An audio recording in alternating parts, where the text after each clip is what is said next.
Well, hey everybody, welcome to Fistivities. Karyn Bryant here. Thank you so much. The cuckoo clock just finished tolling 7 for those of you. I'm on time. I love it. It's good to be here. I think the mic is working. Everything's working this week. Last week at the beginning there was a little bit of a hiccup, but we got it remedied and had a really good time with Tyson Chattier. So if you haven't seen episode 74, I ask you, I beg you, I implore you, really, go back and check out last week's show because Tyson, of course, will be in the corner for Adrian Yanez at UFC 287. But you know what? I'm getting a little bit ahead of myself. I want to say hi to everybody who's here. Hello, hello. Episode 76 tonight, Renato Laranja and I will be speaking with Billy Quarantillo. So Billy is fighting Edson Barboza at UFC Kansas City. That is on April, I want to say 15th. Is that the right day? That Saturday. I'm working that one. I'm very excited about that. That is the co-main event to Maxi Baby Max Holloway versus Arnold Allen, which is going to be ridiculous. So we will be in Kansas City. Hopefully some of you guys that are watching this are going to be in Kansas City as well. It's a cool city. I've been there before a few times and had a good time. So I'm looking forward to it. But yeah, we will talk with Billy Q tonight. And you know, it's funny because Hanach and I were saying neither of us really knows Billy very well. So this is going to be cool to get to know him because, you know, sometimes we have people on, a lot of time we have people that we already know or whatever, but as you guys know, there's sometimes we have people on that neither of us have ever really met. Maybe we just kind of know each other through socials or whatever. Obviously, we work together in the big picture of things. Billy and I do, but I don't know him. So I'm excited to get to know him. Perfect example of that kind of show was the one with Abdul Razak Al Hassan, which wasn't too long ago, maybe episode 60 or maybe even like 70, maybe 70 or something. Actually, KB, I can look and I can tell you right away. But Abdul or Razak is really what he goes by better. Razak was episode 66. Okay, so episode 66. Anyway, he was so cool. We had such a good time. So many laughs. What a cool guy. What a great character. All kinds of, just, I had no idea. So there's something to me that's really kind of fun about just getting to know somebody at the same time as you guys. So with that said, VT saying, woohoo, what's up? Always, VT saying Billy Q is the man. And also that I always look forward to Tuesday nights for the podcast. Let's go. Thank you. I'm glad to hear that. I'm just trying to make sure this is in a good spot. I'm glad to hear that. I don't want to mess with it, but I'm just because I look forward to Tuesday nights as well. Did I do it to where her armpit is? Okay, no, I'm not going to look like alfalfa tonight, am I? Remember Little Rascals. So did the live start yet? Yes, Beetle Jesse, it started now. So yeah, Andrea de Almeida, excited for this one. Love Billy Q. Cool. Yeah. So this is great. Sean, saying KB Sunny for you. Good evening. Thank you, and good evening.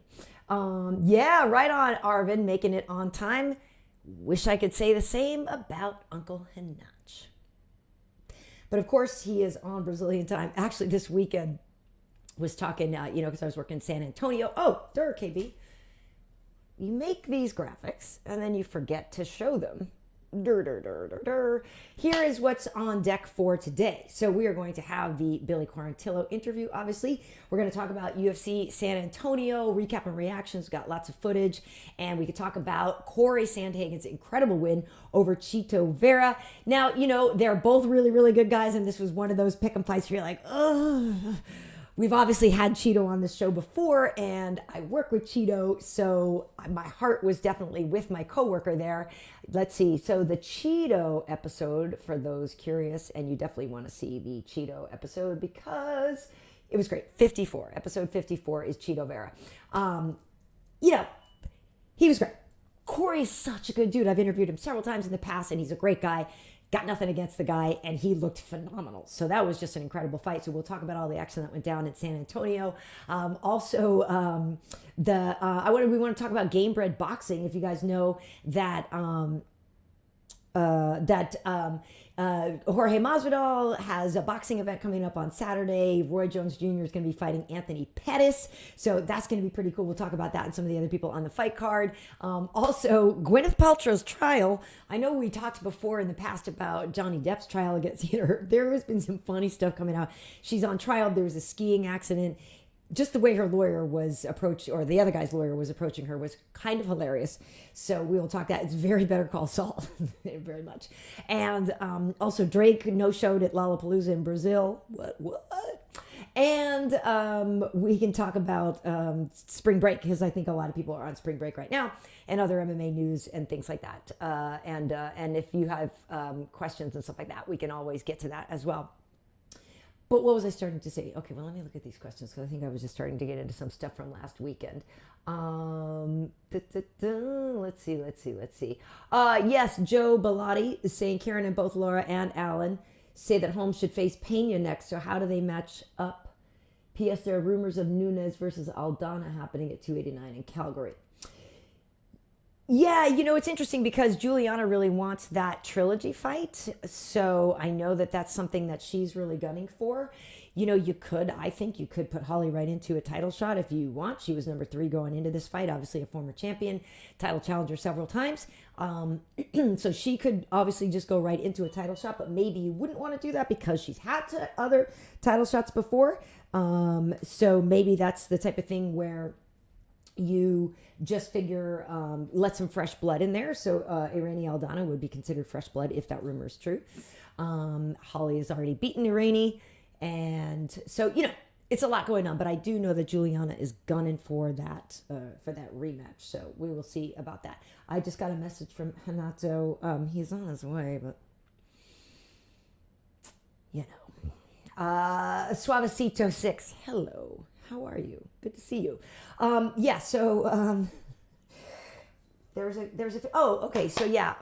thing that we can talk about before Renato gets here, because I actually did it, was Cowboy Cerrone getting into the Hall of Fame. I don't know how you guys feel about it. I feel like, everybody kind of knows that he was going to get into the Hall of Fame and that it's a no-brainer. So we really should congratulate Cowboy.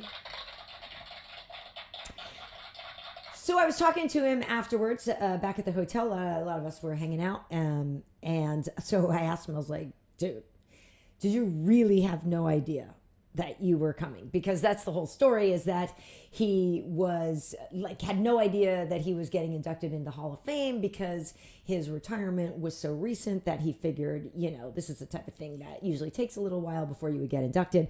So he wasn't really expecting it. So I said, okay, so you figured just that, it's a show in Texas, so why not bring Cowboy type thing? And he's like, yeah, that kind of makes sense or whatever. And various things happened throughout the course of the day. Like some of the people, the handlers and drivers and things being like, oh, Cowboy, let's just go over and do this thing instead. And he's like, well, don't we need to be over at the arena?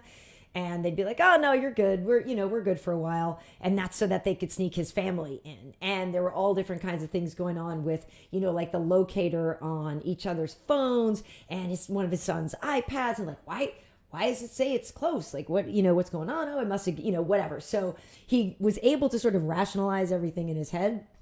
And so apparently this was a surprise to him, which I thought was pretty great. And I think, it's funny, I've worked on several nights where, it's not several, it's a couple. So Michael and Rashad, when they were getting inducted into the Hall of Fame, I worked both of those nights and I knew it was happening and they didn't.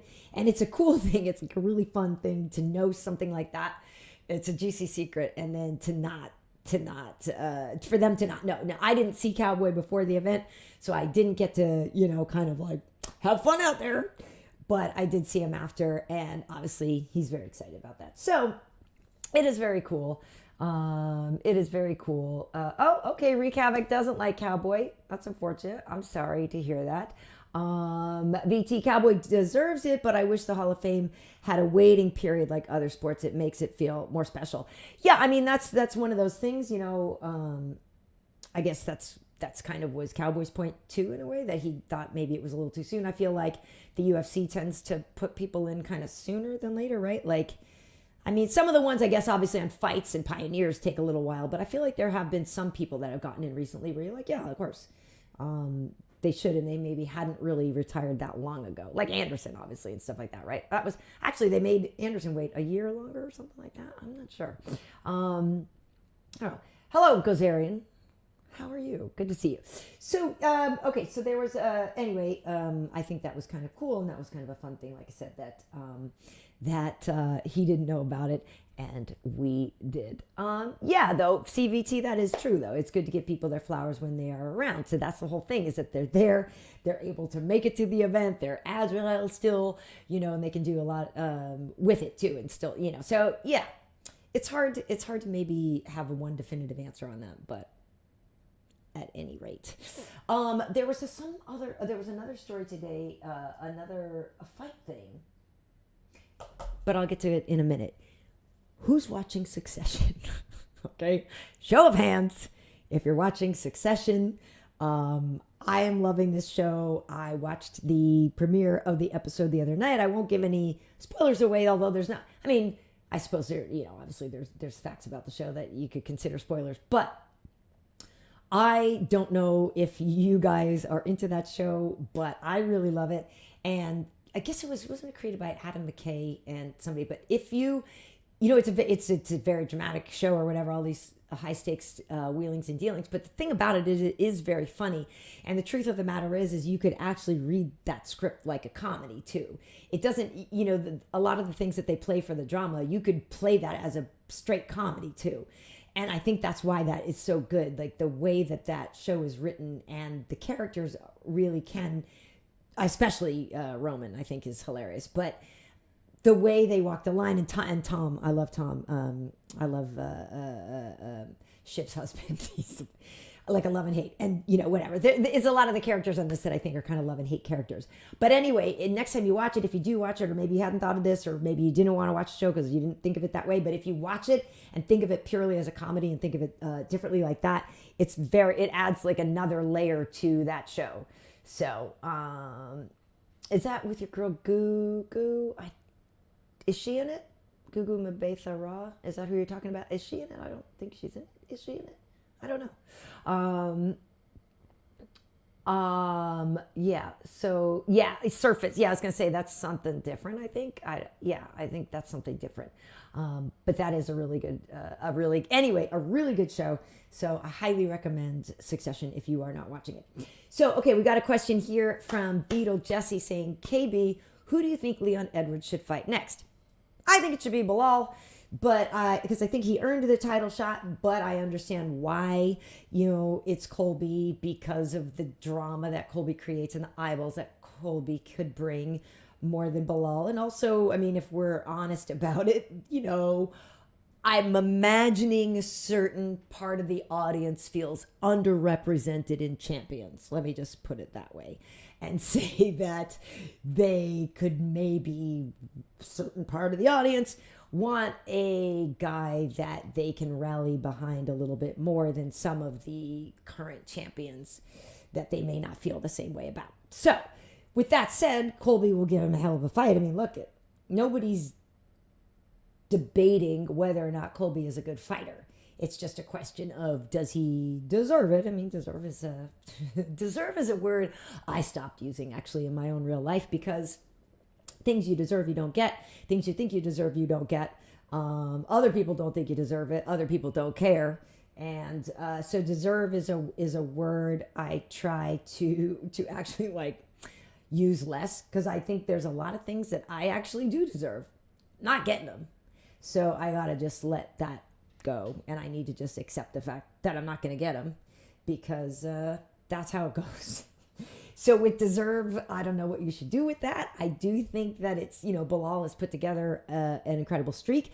Now, maybe the fact that they already fought and there was the eye poke thing, maybe that's a reason that they are waiting. I don't know if you guys saw, Bilal posted a picture on Insta with Dana and, was saying something like, don't believe everything you hear and, yada, yada, yada. So maybe there is something going on with Bilal as well, or maybe it's the type of thing where he gets to weigh in as a backup for that. Who knows? I don't know. But I do think that, Colby would give anybody a good fight. I just think that, it would be nice if he had been more active more recently before getting in there. That's just my humble opinion, but who cares what that? Doesn't really matter, right? Where is Uncle Richard Giosio? He wrote me a couple minutes ago and said he will be here at one point he said, I'll be there in 7 minutes. And then I think he said he'll be there in 3 minutes. Okay. Oh, wow. Oh, hi. Here he is, ladies and gentlemen. Here's I've been here. Notch, Richard. Hi. I've been here watching you flap your gums, caralho.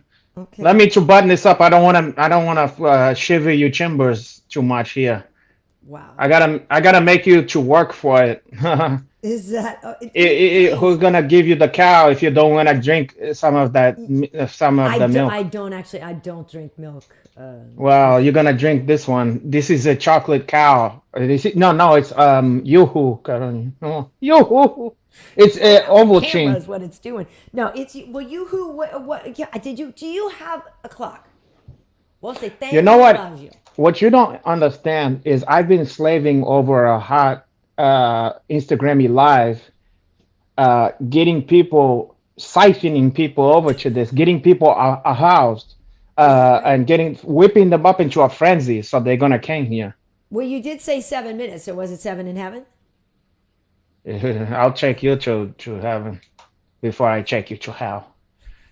Look, I'm drinking flat chaya to celebrate our 76th show. It's like America, the bicentennial, the bisexual. Are you bisexual?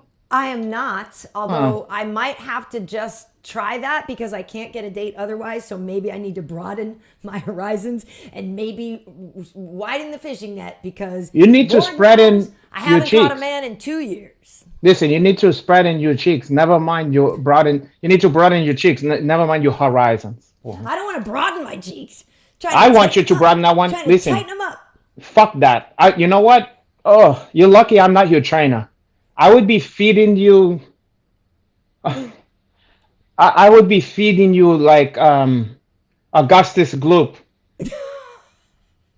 I would, or what's the one in Blazing Saddles? 12 Snitzengrubens my limit, or whatever. Like I would just be giving you more, like a Slugworth. Is that Madeline Kahn probably? Oh, how good! Amazing. Madeline Kahn. Amazing. And also, never mind. Go ahead. I was going to say, we maybe should table that because I had some movie stuff to get into later because our guest is here as well. Oh! Yeah. Let's to bring him on here. He will be fighting Edson Barboza, your countryman. Renato. This is crazy. So I know your heart is probably torn on this one, but Billy Quarantillo, listen. The last time we saw him, he got a knockout over Alexander Hernandez last December. So we will see him in action in just a couple weeks in Kansas City. Please welcome him to the show, Billy Q. Oh, hey, how you guys doing? Oh, Quarantillo. Yeah, you nailed it, Uncle Renato. And this is, thank you guys so much for having me. Hold on, let me fix there you go, let me fix that. I'm excited to have you. So this is, and Karyn, if you didn't know, I was actually looking through my old pictures. The first big interview that I've ever done, I was looking at it, October 6, 2015, with the one and only Karyn Bryant. Boom. Look at that. Oh, God. Don't give her that ammunition because here's what's going to happen. This was big for me. The Fox Studio, tough talk. It was huge for me. That's right. Because I know you were on. Yeah, first interview. I wasn't even in the UFC yet. The UFC flew me out there for the one and only Karyn Bryant. I remember walking through the Fox Studios. They're like, "This is it, man. You made it." And I was like, "Oh my God, that's Karyn Bryant." We got my picture with her. And then the UFC is like, "Listen, you're not ready yet for the UFC. You're not ready for all this yet." Took a few more years. I got about 10 more wins in the meantime. And we meet again. Here we are. And Uncle Renato, I followed you for a while. I remember the first video you were giving Joe Rogan a hard time about smoking weed, how the dangers of it. And I was, as a young kid, I was like, okay, he might be onto something here. And thank you guys so much for having me. Well, thank you for being here, and thank you for that reminder, because now I'm going to have to go back and look through my pictures. I apologize for not remembering that, because a tough talk, that was like a churning machine. Yep. We had everybody in, but that's so cool. Wow. That's a polite way of saying she didn't remember you, Karaya. 2015, you said? To me, it was 2015. I was on The Ultimate Fighter. I won my first fight. I got beat up in my second fight. I was not prepared, and I was surprised because I won my first fight to get in the house, but then I lost my next fight. So I knew the chances of me getting in the UFC at that time were slim. Right. But then they called me and they're like, hey, man, we're going to fly you out to LA tomorrow for the day to do the Karyn Bryant interview. So for me, it was a big, I've done some big interviews in the meantime, but to go out to Fox Studio to meet with Karyn, we did like a tough talk segment. I think it was like an hour interview. And they flew me back the next day, and it was like an hour show. It was a quick. Yeah, I was about to say a fucking hour. I would remember that. I'm No. like, I would have left. It was They give you a Barbara Walters, a fucking Barbara Walters interview for a guy who never won a fight in his life. Oh man, shut up, man. Hey, but you know what? I came back and I won a bunch of fights, and I earned my place. I'm the co-main event against your boy Edson. I'm going to take care of business, and here we are now. Awesome. Well, listen, you don't realize what you did just now. You just made it so that she can drop your name. She's a habitual name dropper, okay? So what's going to happen in the future when you fucking win a title and then you start doing movies and shit like that, she's going to start going like this, like someone's going to bring your name up. Well, did you know that, a fun fact, I was his first interview in Carayo fucking Poja. So I got to listen to that for the rest of my life. So we're starting off on the hung foot. We're starting off on the hung foot already, Carayo. No. I do the same thing though. I'm the name dropper too. I'm like, even before I was in the UFC, I'm like, I did, a Fox interview with Karyn Bryant. No big deal. This is turning out to be a heel. This is a dark day for the Fistivities. You said he's a fan of your work. Yes, I'm a fan of your work as well. No, I know. I'm just playing. She's just eating it up. She deserves it. She deserves it.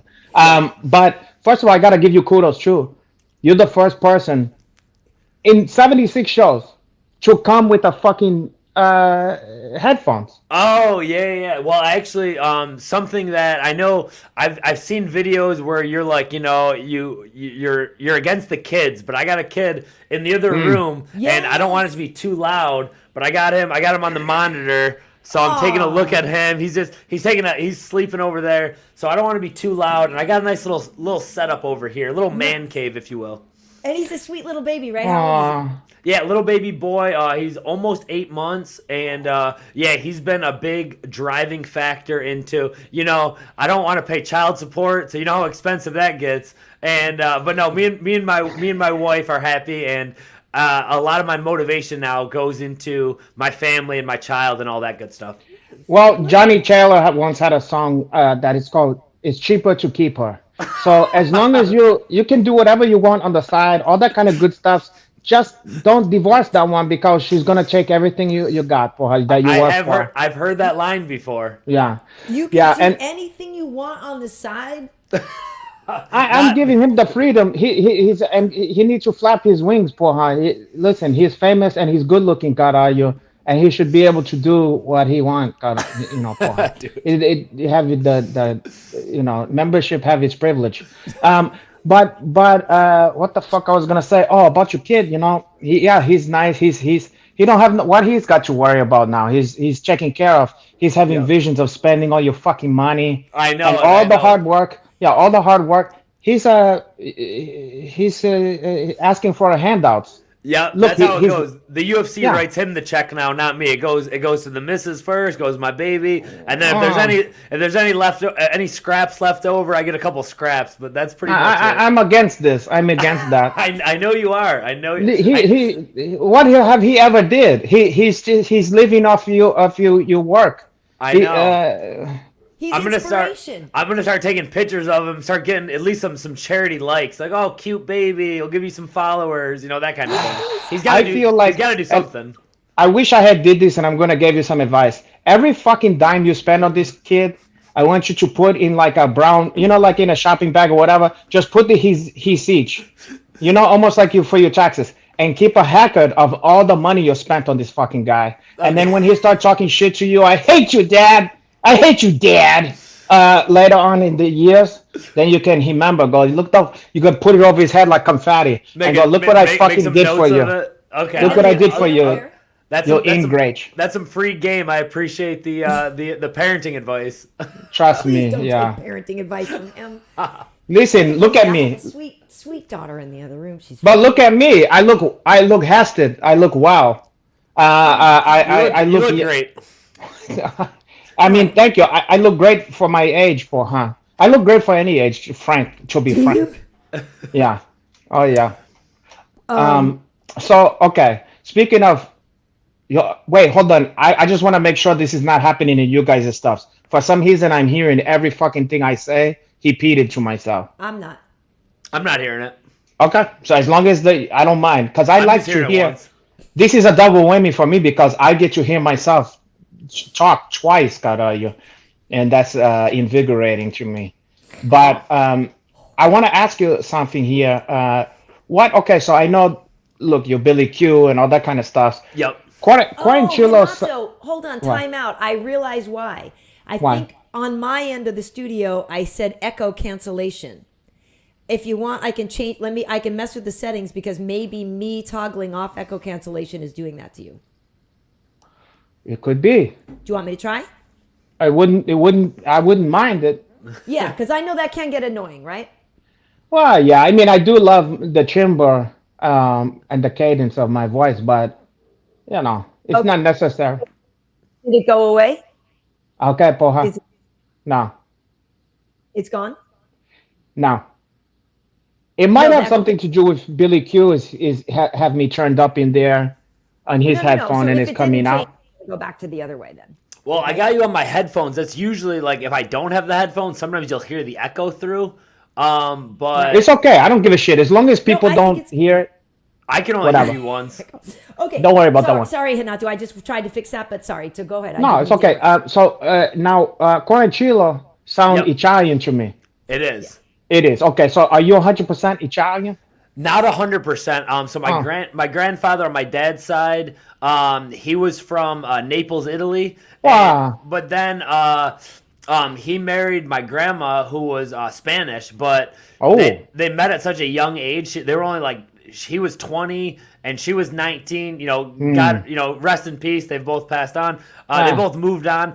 But I was basically raised an Italian because they met so young. He basically like convinced her to we had Italian dinners, we had Italian everything because she was so young. She basically like followed that culture. So I feel mostly Italian. Yeah. And so yeah, I'm not fully Italian, but that's where my grandfather came from, and then my mom's side is just a huge mix. So kind of a mutt, if you will. But it can help you because in the tri-state area, you can pretend that you're like part Puerto Rican, and then that can get you off of the Puerto Rican chicks and stuff like that. Yeah. I know what chime it is, Karyn. So I grew up in Buffalo, and there was a lot of like Corntellos, Mazzarellos, all the last names. And then when I moved to Florida in Tampa, obviously there's a big Hispanic community. Of course. So a lot of my fights, I would come out like amateur and stuff, and they'd be like Billy Quarantillo, Tio, Quarantillo. and I'm just Billy like, all right, Quarantillo. yeah, exactly. So they kind of blend. Fuck it. So yeah, I rolled with it, and it is what it is. Listen, I used to do that at the bodegas and stuff. They used to give me like the discounts or whatever, like the poppy shit, Right. And mira, see, like I would just take. I didn't say no, I'm not Puerto Rican. I said fuck it. They thought I was Puerto Rican or Dominican, and I would get over. They thought that that I was one of them. I get. Everybody thinks I'm Dominican. Or Yeah. This or Yeah. that. It's like anything sort of south of Florida and north of South America, and even the tips of this. People don't know, but it's Yeah, cool. you're in there somewhere. Little do they know that she's a Jamaican witch, boy, huh? Aw. Oh, yeah. Here, right Yeah, now. she'll fucking My put mom's hoots about to on you. start- She's gonna put it. She's gonna put it on you right now in the comments. I'm sure, Renato. You do. Yeah. You do live in Tampa. There is a massive Scientology center there. Are you a Scientologist? I am not. I am not a Scientologist. That would have been funny if he was like, as a matter of fact, I am. I know. I have friends that are. I'm legit curious. So it was. Yeah, it was that's like, I think that's more of like a Clearwater same. I know I've heard of it a lot. Oh, yeah, they have the whole town Right. is But in that's not Scientology. Tampa. Yeah, it's right Champa. by us. But no, I grew up Roman Catholic. I've not gotten away from it a little bit. I've gotten away from it a little bit. I still pray a lot. But we're kind of going through that now with how we want to raise our son. If we're gonna be religious, neither of us are super religious, but I definitely pray and I definitely believe in God. But definitely not Scientology. I don't Which really God? much. The big man upstairs. Believe The good one, the one that we. Yeah. I have this argument all the time with other religious people because they call all the other, they have all these names, Ali Baba, Krishna Marty, Krishna Kushni, and all that kind of stuff. And I'm like, you know how I can tell my one is the heel God? Because he have the name, it's called God, porra. Yeah, keep it simple. His name is God, porra. It's like, hey, dummy, don't you hear like they're trying to tell you right there. His name ain't, he don't have any of these fucking other silly names and stuff. But anyway. That makes sense. Happy Ramadan to our Muslim viewers. Never mind Ramadan. What is it? Ramadan. Oh yeah, Ramadan. I got some training partners that celebrate Ramadan, and it's tough, man. They gotta like train. Sure. They have like they're fasting, doing all these training sessions. So I take advantage. I beat up on them because I know they're tired and they're fasted. So it makes my life way easier. All you gotta do is put ashes or some stuff That's here right. Ash Wednesday. Yeah. On a Wednesday, but then you go or lunch. Right. Yeah. Did you? Well, it's interesting because I know for Bilal one time had a fight right after Ramadan, and that's why usually you wouldn't see Khabib fight at certain months, right? Because that would have meant he would have had to train during Ramadan, and that's really hard. So there was a time when Bilal did take one, and that was the whole thing. It added this whole layer of discipline to him, though, that he said actually helped him in the camp, which I thought was kind of cool. Well, you can cut weight. Did you like, give anything up for Lent or anything like that? Like when you're in camp, even in general, like without Lent, like obviously you have to be more strict on your diet, but like are there other things that you deny? Like no video games. I can't play Grand Theft Auto till I beat this dude's ass. You know what I mean? Like do you give up other stuff? I do. I like to. I didn't do any for Lent this year. I've done it before with Lent, where I'll give up certain things or add certain things. Like last year, like I didn't eat any candy, like no candy for the full year, just like for my own health. You know, obviously there's not a lot of things for the full year. All how last much? Year. How much fucking candy are you eating on a regular basis anyway? Well, not a lot, No. but like just like the occasional, a little bit here or there. But this year, what I've been doing, it seemed like it was going to be super easy. Like last year, another thing I did, I got a bad injury. I was supposed to fight Bill Algeo. I had to pull out. Had a bad injury, so I did like 30 straight days of ice baths, where like every day I just got in the ice and like it was miserable. And about halfway through, I realized I wasn't going to be able to fight, but I still finished out the ice bath, and it definitely healed me faster. This year, what I've been doing is, and I'm glad you brought this up. I remember my coach was telling me that it's something easy that we could do, and I was like, okay, I'll try to do it. And it's super simple. Wake up, and sometimes it's a morning routine, sometimes it's all day. But I'll do 100 push-ups, 100 crunches, and 100 squats. Wow. Seems super easy, but some days after training all day and doing everything else, you're like, I got to do 100 push-ups. Like what the, And then like Sunday, my rest day, I'm like, all right, I don't have to do anything today besides 100 push-ups, 100 crunches, 100 squats, and it sucks. And I can do it in 10 minutes. I like that. I could break it up, but there's certain days I'm like, I don't want it. This is the last thing in the world I want to do right now. And to this day, I've done it every day so far this year. And adding it up, like it's definitely like helped me feel stronger. It makes me feel better. And just, the discipline of doing something every single day, it's really helped me. There's some, aside from the discipline part, there's some new stuffs coming out that like even doing low weights or whatever, but just doing the shit every day, is like consistency pays off. Yeah, just every day, even if you're doing a little piddly amount of shit, but just the every day of it has like this effect that people didn't realize it could have. Yeah. I can believe that, and it's funny because I used to do, and I still do sometimes. I haven't done it in a little while. The same type of thing though. Like at the top of every hour, I got to do 50 squats or something. Oh, you know what shit! I mean? Like I know a lot of people do that with like I got to drink water, and it's funny that I have this cuckoo clock now, and so on the one hand, like it kind of stresses me out sometimes during the day because it stresses me out too, Karyn. Time passing because I hear it cluck and I hear it sing, But at the same time, I'm always like, oh crap, like that last hour went fast or whatever. Like it's actually helped me, I think, a little bit with some of my motivation to have that thing regularly like going, KB, like, what are you doing? You know what I mean? It's like, you focus, you know, like, and so it's good. I like that idea, the 3 things 100 times, because that's good. Get in on it. It's not too late. It's good. I mean, I make sure I do 100 push-up no matter what. I mean, even like if I'm sick, whatever, like that's something that's it stays with me. But I wasn't doing the squatch or the what else was the crunch? Crunches, yeah, just a little bit of everything. You know what I like? The fucking pull-ups for that. Like even when you're not trying to do it, if you do the pull-ups, it gets the crunch too. Yeah, you know? yeah. Pull-ups that's the one that I can add. My personal trainer, I go to him like, you know, once or twice a week, and he always makes me end with a bunch of pull-ups. And we've almost gotten into like fist fights before, because he'll be like, all right, do as many pull-ups as you can. And then when I'm done with that, he'll be like, all right, let's do that again. And I'm like, no, you told me as many as I can do. That's it. Like, I'm done now. And then we'll get into like, I'll start fighting him. And, you know, it's a whole different topic, but we get into it. Yeah. Well, I mean, but just having somebody to try to push you is valuable like that, you know? Yeah, absolutely. Oh, I definitely recommend that. Having a personal trainer is big thing. Especially he takes care of me. You know, it's not as expensive for me as everyone else, so it's nice. Nice. I like that shit too. Nice.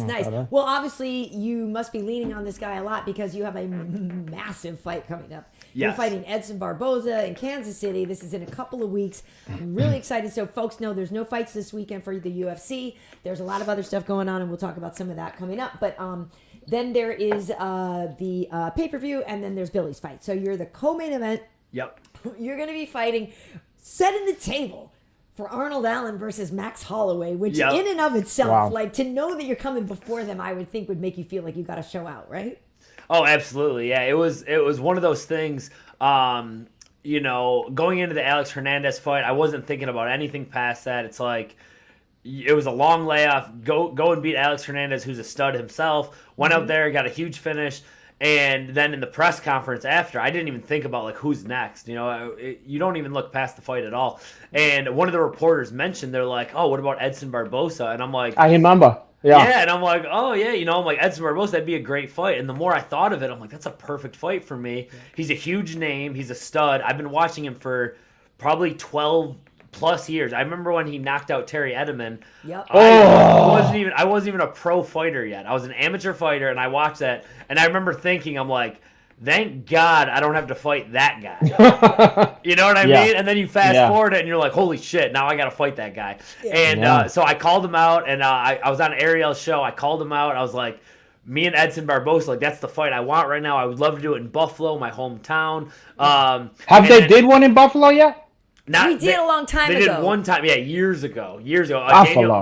Daniel Cormier beat Anthony Johnson years ago. I think it was like 2015. Yeah, that's when Rashad got inducted into the Hall of Fame. That's where we were. Yes, and it was an awesome show. That's where me and Rashad Evans are both from that area. Yeah. So I was there. I wasn't even close to getting in the UFC yet. But I asked for it, and I was like, I want the Edson Barboza fight, and his manager, like Ariel and all those guys, tweeted it out, and his manager was like, since you were so respectful, I'm going to run this by Edson. And I was like, okay. I'm like, now we're getting somewhere. And then later on, like a few days later, my manager messaged me. He's like, hey, man, I think you're going to get the Edson fight. And I was like, holy shit, I can't believe that worked. Like, and then it was like, all right, now be careful what you wish for, because you were calling Edson Barboza out, and now he's like, all right, now we're fighting. So it went from I have the utmost respect for him to the closer we get to that fight, and especially when we get locked in that cage, I'll respect him before and after, but in there, you know, he's trying to take food off my kid's plate, and I can't give him the respect that he needs, because I need to go out there and finish him and climb on my own path that I'm headed towards. Yeah. But, you know, something inside of you, when they mentioned him, said, fuck it, let's go. Let's go. So something in you knew that you can handle it now. Like when you first saw him knock out Cherry Adam. Yeah. You would have said, I'm not ready for that, or are you kidding me? You know, but you've earned that now. You know what I mean? It's like all these years later, you earned that shit. Definitely. Yeah. Back then I was fighting people in shin pads still, just about to go pro. But now I look at it like, started off hot in the UFC, went 3-0.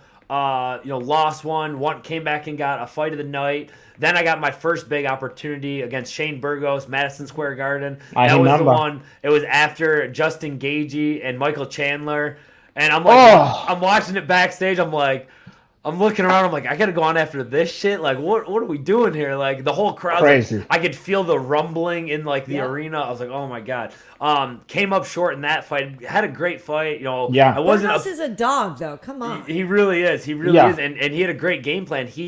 It's funny. So his fight before me, Edson Barboza chopped his leg up, and I'm watching that fight. I'm like, oh, I could chop his leg up too, thinking he's just gonna box with me. He took that information and he chopped up my leg, and I wasn't even expecting it. And now it's gone full circle. Now I'm fighting Barboza, but of course I'll be wary of the leg kicks and all the different kicks he has. It's so funny. People always forget that the other guy can put like. You think you're the only one that have new tricks and shit. You know what I mean?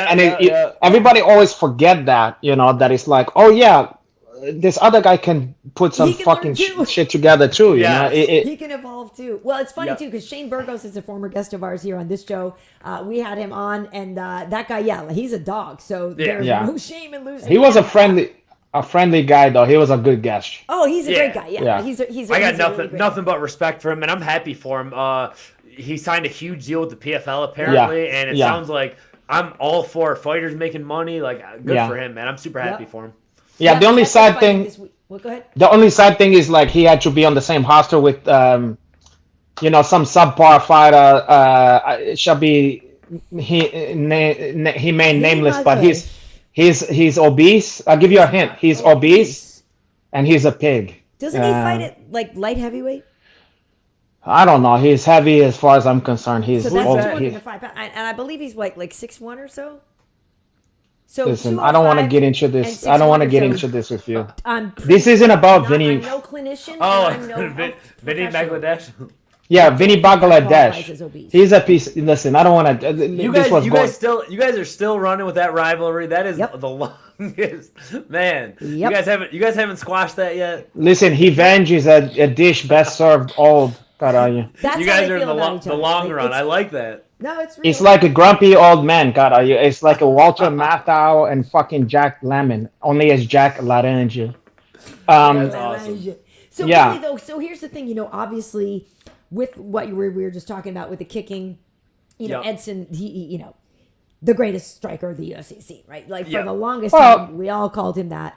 And so when you obviously then you're just like, well, I guess I'll take him down, Yeah. So no one's tried that either. Well, that's the thing is there's a couple approaches, right? Where some people get in there and they're like, well, I'm going to beat him at his own game. And then other people are like, I'm going to neutralize his game and beat him where I want to. So, you don't have to give your game plan away, obviously. Yeah, of course. How do you feel about those two approaches?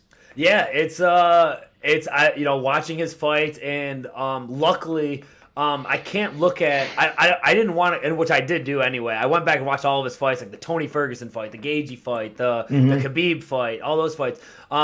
I basically really broke it down at the fights that he's had at featherweight. He's obviously gotten a little bit smaller. He's getting a little bit older. The things that can possibly benefit me. And the main fights that I've watched are his recent ones to Bryce Mitchell and Giga Kachachkaji. I'm not great at his name, but yeah, that's what you said, Renato. Okay, we speak in the same language, though. I got kind of mix it together, but. So what I'm able to do is take away the ways that he was able to get beaten and just take that. And obviously my game is, it's not like Giga and it's not like Bryce. It's somewhere in between. But luckily he does have a lot of film on what he's really good at and then what he has gotten beaten at. So obviously I've learned from the Burgos fight. He's going to make a lot of adjustments, and I'm going to make a lot of adjustments as well. And my strategy and how I fight, like a lot of pressure, I'm in your face. I don't mind throwing 150, 200 strikes in a fight. I don't mind going 0 for 10 in takedowns if I have to. So whatever I need to do to get my hand raised, it's one of those fights that go out there, get the win, move up in the rankings, finally get a number next to your name, and then call out someone that's even higher ranked than you. Something I when you was talking about that, I was thinking about, because you're known for your cardio. I I was mean, just gonna say. amongst other stuffs. And I can imagine like someone who also is known for his cardio now I'm gonna fuck his name up. Mahab Dafai. Marab Dwalashvili. Oh yeah, Marab. Yeah. I've trained with Mahab. Marab. He's a good dude. Yeah, and so his game plan in this last one, it was like he was like on this guy like flies on shit. You know what I mean? Like he like white on ice. He would not. He just wouldn't let this fucking guy breathe. Yeah. And what I love is that he used the takedown like a jab. He didn't even care if If he got it or not. and then it became like I mean, the guy couldn't get any. And you never seen Jan look like that. Well, not for nothing. We see him lose. Kind of did that a little bit to Vera as well with the. Oh yeah, let's not. Of Yeah. like, am I going to shoot here or am I going to throw a flying knee? But Like, this was Karyn- much worse. This was like a fucking nightmare. You know what I mean? Like, I mean, we never seen Jan look like that. Yeah, no, I get. Oh, believe me, I agree. I agree. I was kind of shocked. I mean, I thought Mahab had a very good chance, but just the wipeout like that, I Yeah, I did not didn't see expect coming. that. Yeah, that was incredible. But I love how he just kept on, and he could afford to do that because he have that cardio, you know. Yeah. But most people can't do that. That's not even an option, you know. So that was very interesting to watch that. Yeah, I agree. It's funny because what do you like to do? I mean, for your cardio, are you a guy that's able to just go run forever? Because I jump a lot of rope, but if you told me to go run, I hate that. But yeah, like Hanato's saying, like cardio not only is it something that you're known for, but it's something that you're really going to need in this fight. Yeah, it's funny. I'm not like a huge runner. I don't like running either. It's not like, I think people get it mixed up because they're like, oh, it's your cardio.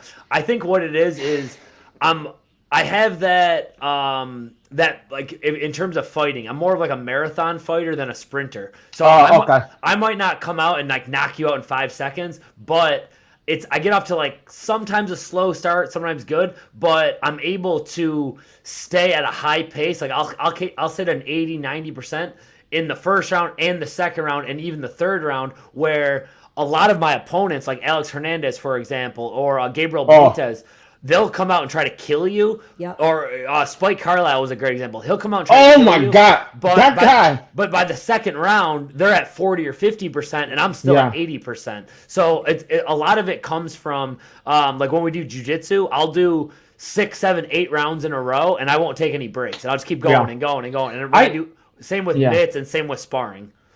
I think that's also a thing people get fucked up in training in combat sports.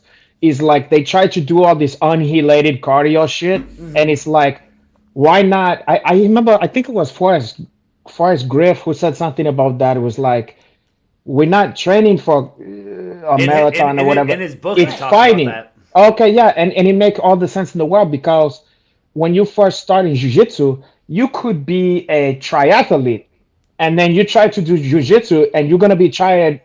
Yeah. A minute into or 20 seconds into your first haul, because it's a different kind of skill set, you know. You're using different muscles in a way you never used. And so it's like, I feel like at his best, Johnny Ferguson was a person like this. This fucking guy would do like 100 fucking ounce, you know what I mean? Of just sparring, but not to knock you out or whatever, but he was just constant movement, you know. And it's valuable, that shit. Yeah, I agree, and like I said, I don't like to run, but some people zone out there, and some people are able to just really find a lot of peace there too, Well, I find that you probably, when you do your cardio, I feel like the clapping of your cheeks when you're doing your jump hold is like a metronome, God, and it's keep you in sync, like it's like a mantra, God. I wish at least it is for me, boy. What? I wish I could say you were. I wish I could say that too. And there have been times, usually a lot of the time I'm alone in the gym in my building, and then there have been other times that people have been in there, and I'm like, oh my God, like, oh no, like, please let them have some headphones on, because I like to, when I see that videos, it's like it's meditated for me, it's like they say in Buddhism, it's like the sound of one cheek clapping or whatever, Well, Hey, you so cheeks Billy, was become one, porra, and I go, so I you go, were saying though that you oh, don't look caray. ahead, and obviously that you deal with the person in front of you. But like you said, you also do want to get a number. Featherweight. It's funny because like all the divisions are good now, right? Yeah. Like, but featherweight has been really on fire, and Yeah. there's a lot of great names. There's a lot of opportunity. There just really is. So, do you have, even though you maybe are not trying to get ahead of yourself and you're being conscientious of what's in front Yep. of you, but have you sort of like mapped out a flow chart of dream fights to get you to a title shot? Yeah, definitely. Well, and I think the biggest thing is go out there and handle business against Shane Burgos, against Edson Barboza. I still want that Shane fight back now. Edson Barboza. Edson Barboza. Edson Barboza, exactly. But they're obviously, without giving any names away, there are some names that I think I match up really well with. But what my plan was, because we still got a couple weeks till the fight, as it gets closer, kind of really break it down and see what the schedule looks like, because some people are matched up, some people are injured, some people aren't going to be around, and I know how important it is to say the right thing on the microphone. So have a name ready, and I don't want to be like, oh, I'm going to fight so and so, and then they're going to be have like, a name. and then they're going to be like, well, so and so has a torn ACL and he's out for 2 years. So you're doing your research. You wasted that. Exactly. So I'm doing my research, and I don't want to say, oh, I'll fight anyone, and then they're going to be like, all right, we'll fight this unranked guy. Oh, I hate that. Fuck. I hate Yeah. that. What could be less exciting? That would be like, imagine you watching the WWF back in my day. It was called the WWF. And they go, Hulk Hogan, who do you want next? And he's like, listen, brother, whatever they want to give me. I'm a company man. Yeah, all the guys are great fighters. All I care about is I just respect them hustling. all. No. Fuck? You're absolutely right. And when I first got in the UFC, I was like, I'm the new kid here. Like, I can't really be calling people out yet. And it was kind of the wrong mindset to have, because I could have picked and chose exactly who I wanted to fight. But now I know how important it is. I've been in this game a long time. I'm 34 right now. I want to fight 3 times this year. Oh, So you're older than me. I'm getting there. I'm getting there. I know. I got some years on both you guys. I know. So I'm going 14, and this then kid. Somewhere. Well, I'm old than 14. 13. I'm old than 14, but I'm somewhere in between 14 and 21. I'm going ranked 14. I'm going, 13 through 7, and then maybe like like an 8 through 4 in my last fight of the year, because I want to fight this one. I want to fight end of summer, and then end of the year is like my schedule. Of course, I don't know. I have to keep saying this. I'm not looking past anyone. I'm going to handle business first, but that would be like my looking ahead type thing. But you know what I love? Plan is not disrespecting the person in front of you. Of course. And even in my own head, I don't want to be like, after I whoop on this dude, I want to fight this guy next. So I want to do it the right way, and I'll have definitely a name to say and some exciting things to say on the mic after. Nice. Yeah. What I do think is good for you is that I feel that for as talented and as skillful as you have become, I think guys look past you. Mm-hmm. I think so too, and it's the thing I've always had, because even the last fight, I got a knockout, but I got busted up. There's some little holes that people can see in my game. The fights I'm having are not like, I'm not going out there and smoking the guy, or like people don't want to fight like a Khabib who's just going to go out there and maul you, and whether you're obviously not, you might not win, but it won't even be exciting. At least with me, they think they have a chance and they know it's going to be exciting. So it's going to be a good fight. Like this is why this is the co-main event. He's an exciting fighter. They know I'm an exciting fighter. You know what you're going to get. It's going to be fireworks, and let the best man win. Absolute. You're an easy guy to root for. You're a very likable guy, and part of the thing is like you're respectful, and whatchamacallit, Barboza, his team appreciated that stuff. Yeah, He's a good dude. Sure. Who doesn't like him? He's like, look, we all fan of that, but he's in the fighting game. You got to do what you got to do. Of course. But also when you get in there, you fight with all your fucking heart. You're a fighter. You're a fighter's fighter. You got all these things going for you. So and also, has anyone ever told you this? Now, you're probably better look than this guy. I think, but well, not fucking Barboza, but for some reason, not right now because with the facial hair, but there's some resemblance to Arturo Gatti, Oh yeah, I can who's see that. a fellow Italian, okay? And I feel like if after you're done fighting, you're gonna have a career in the movie, and then your biggest haul you're gonna win your Oscar is gonna be the life story of Arturo Gatti, porra. I'll play Arturo Gotti. I love that Yeah. man. Oh, he's one of my favorite. Gotti Ward. I mean, man, I could watch that fight over and over again. I love that fight. And thanks for the compliment. By the way, it looks like your skin and like the background, it like all blends together very nice. It looks like you're wearing a filter. Like you're like That's by design. You're like a real life filter.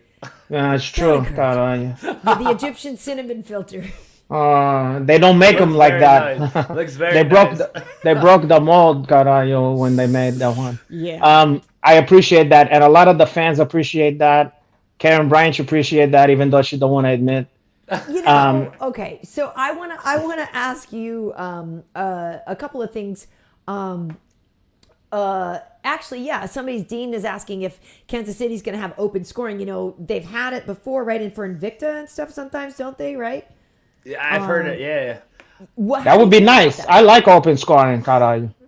I don't know. I always get asked about this, and I don't really know my opinion because I don't. You know, I haven't really seen it done too often, and I think I would like it if it was like if there was a cool situation where like, oh, you're down 2 rounds and you go out there and get a big knockout, or like I don't know if you're up on rounds. I don't know.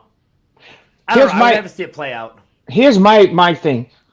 When is it never ever good to not know the fucking truth in a situation like that? It's like, I just feel like then your team don't have to lie to you and make up shit. It's like, and they don't have to guess. They go, look, kid, we need a knockout. Yeah. But I guess to me, to argue that, not sorry to interrupt you, but to argue that, I always like, I'm in the UFC. We only have so many opportunities. I'm trying to finish you every second of that fight anyway. You know what I mean? So, like, even if, like, I've never been in a fight where I'm like, I'm going to coast this round. I've never been in that position. Not everybody. That's true. And I guess we have kind of seen it a little bit. And maybe in 5-round fights, maybe there's a little bit, oh, you're up 3 rounds, or it's 2-1. Maybe look at that fucking... Look at the fucking fight that happened this past weekend. Sandhagen. Somebody look. If you knew the score, that'd have been amazing. I was hooting for Vera, okay?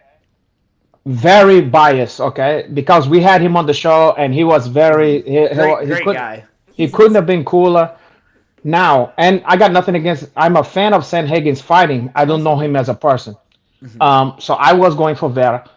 I was trying everything to will him, talking to the screen, all that kind of stuff. And I knew that he fucking lost. I mean, I know because I felt depressed after the fight is over. Yeah. The fact that somebody had him winning is preposterous. Yeah. We lost our minds. Now imagine if I did too. Imagine if 2 judges had that, and Sandhagen, I'm sure would appreciate the knowledge of that if there was 2 judges who had that, Yeah. Because I'm sure in his mind he thought there's no fucking way that a human being could see him losing that.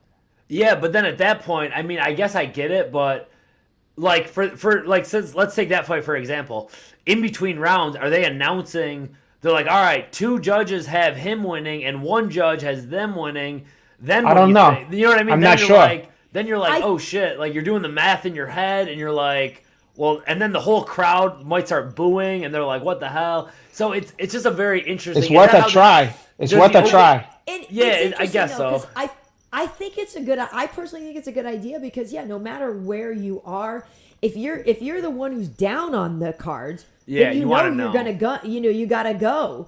And if you're the one who's up on the cards, you're like, oh no, this person's coming for me. Yeah, they're right. So it's not like I do like that argument, coast. And I've heard that argument. It's the only sport that and boxing are like the only sports where you don't really know who's winning until it's over. Yeah, that's crazy. I guess I see that argument. And eventually we all gonna know the fucking. Okay, so eventually we all gonna know what they had anyway. Why not know when you have a chance to change that? Yeah, that's a good point. That's a good argument for it. That's an excellent argument for that. Yeah. All right. I don't mind if I do. Yeah, I'd be open to I it if they said it's open scoring. I'd be down with it. Yeah, I think some people think that the person winning will coast, but that's impossible because the other person's always going to be. They're going to be gunning for you. Yeah. And like you said though, if my little cuckoo clock, see, I should do some squats. I can hear it. Yeah, it's time. Wait. I'll do. Do a couple of that ones. No, I'm going to do arms dips right here, right? Crunches. No, but that's the thing with like you said though, if it is the funky thing where.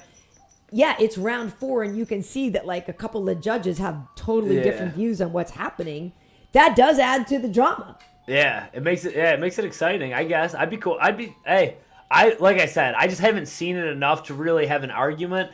I'd be upset if I got screwed over somehow, but then I guess you really want it because it's just more knowledge out there. You know who should be upset about open scoring? Whoever's the fucking bullshit ass judge. I was gonna say it would definitely because he's gonna get pelt. He's gonna get pelt with fucking. Yeah. Exactly. That might. Wait a second. Has this score. Wait a second. If there's some fucking accountability for these fucking idiots, that might change stuff. If you know that there's consequence, like the whole fucking Ahina gets to know you stupid card, you might put some more effort into that one. Well, if there's open scoring, they might have to have the. I mean, listen. There's all those arguments, right? That the judges shouldn't even be. Like ringside, that they should be in a closed, soundproof room so that they're not swayed by the crowd. I agree. God, look at that kick Billy just landed. Like I agree too. And they all freak out when it really wasn't as significant as it seemed. You know, there's all kinds of stuff. You know what's the ultimate thing, too, that I wish they would do is like let's have people who are skilled. I mean, I said this too. I'm blue in the face, but let's have people who know what they're looking at. Judging, like there's no other sport, just like you said, there's no other sports where you don't know what the fuck people what the score, who's winning or losing. There's also no other sport where the people who are judging it have never did the thing before. True. Are all figure skating judges former figure skaters? Yeah, I don't know. Yeah, there might be. Then what is the bona fides? I'm just saying, like. If you was a boxing, let's say if you've been a boxing judge and you've been doing that your whole life, and then UFC came around, and then now you're going, oh, okay, I can do this, and you don't know what jiu-jitsu is, you don't know the position. It looks like people fucking a hound. It looked like people horsing a hound. You know what I mean? Like how much stuff's just. How many times you've been watching the UFC with people and they don't know what the fuck they're looking at? They go, he should just do this. Why don't he just jump up? And you go. You know what I mean? You just like they don't know what they're looking at. Yeah, that's a good point. Look, obviously that's an ongoing thing, and it does suck. Have former fighters, man. Have there be some criteria here.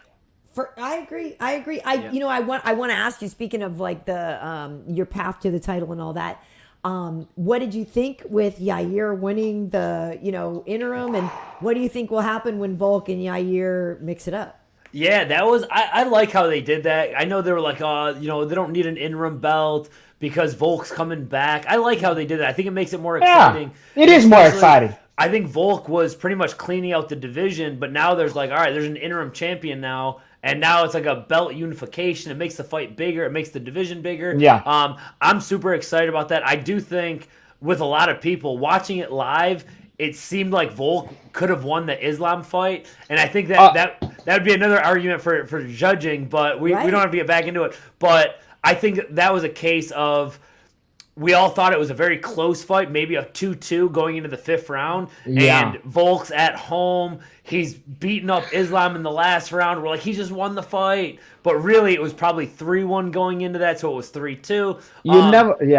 But I think Volk has looked pretty much unstoppable, so it's going to be very tough to see Yair beating him. But man, the way he kicks, how fast he is, that's going to be such an exciting fight. But man, Volkanovski's just he's hard to bet against. It's very. I mean, after that, I was already high on him after that fight. I mean, because personally, for my chest, he won that fight for my chest, for my criteria. Okay. Yeah. Now, I know that that's not everybody else's criteria, and I think that's another fucking problem is there's no clear cut. It's like people, it's almost like watching art critics critique paintings. one person says, I prefer checkdowns with no damage. Oh well, I tend to like him general shit or whatever, and it's like, can we have a solid fucking criteria that everybody have to judge by? Because Yeah, that's I the guess problem in too. theory there is, but yeah, everybody. Yeah. Well, there's perceives not things because one guy. What is a takedown if you do absolutely no fucking damage Right. with Oh them? no, we talked about this seriously at work the other day too. Like the word by the fact that they're called significant strikes doesn't really mean every single one of them did something. You know what I mean? It just means it landed in a significant place, whatever. But it's interesting to me when I think of Volk versus Yair. When I instantly just picture them in my brain, I think of Volk as a tank. And I think of Yair, like, I think of Volk in, like, a different weight class. Like, do you know what I mean? Yeah. And Totally, to me, yeah. because of, I guess, the way they're built and their styles of fighting, where to me, yeah, Yair's all flair and he's this, and like, he's all, and to me, Volk is a tank, and the tank, to me, is hard to beat. Yeah, I agree. I think the same thing. It's going to be like to be able to look that good against Islam Makhachev and to come back to 45. It's like, man, who wants to fight that guy right now? Nobody. Yeah, I can't wait. Except for that one. Yair. I'm Except sure Yair. Yair I'm does sure want Yair to. does. Yeah, Good, I'm though. sure He wants does. to. And he did. He looked amazing against Incredible. Josh Emmett. So Incredible. that's gonna, I'm Yeah. obviously gonna be watching that. I can't wait for that one. And Yeah. the Arnold Allen Max Holloway fight too. That'll be a good one too. Arnold Allen has looked incredible. Max Holloway is one of my favorite fighters ever. Yeah. But man, Arnold Allen, he's looked unstoppable. So that's gonna be a great fight too. I can't wait to. I don't even know. I'm gonna have to win my fight and watch it in the back or whatever, wherever the UFC lets me go to watch that one too. That's gonna be a hell of a fight. I mean, Arnold Allen is really coming into his own. I mean, he's a bad boy. People, as much as people is high on him, they might not be high enough on this kid. He's a fucking killer. That Yep. kid. And this is his first, the big, the top three, the biggest test of his career too. So it's gonna be great. I have to bring something up. It's always funny when you don't always have the accent, but I hear it sprinkle out sometimes. And Buffalo, people don't realize this, but pretty much all the accents in New York, you can tell someone is from New York, okay? Yeah. But the fucking Buffalo accent sounds closer to Midwest. Do you realize that or no? Yeah, well, it might be.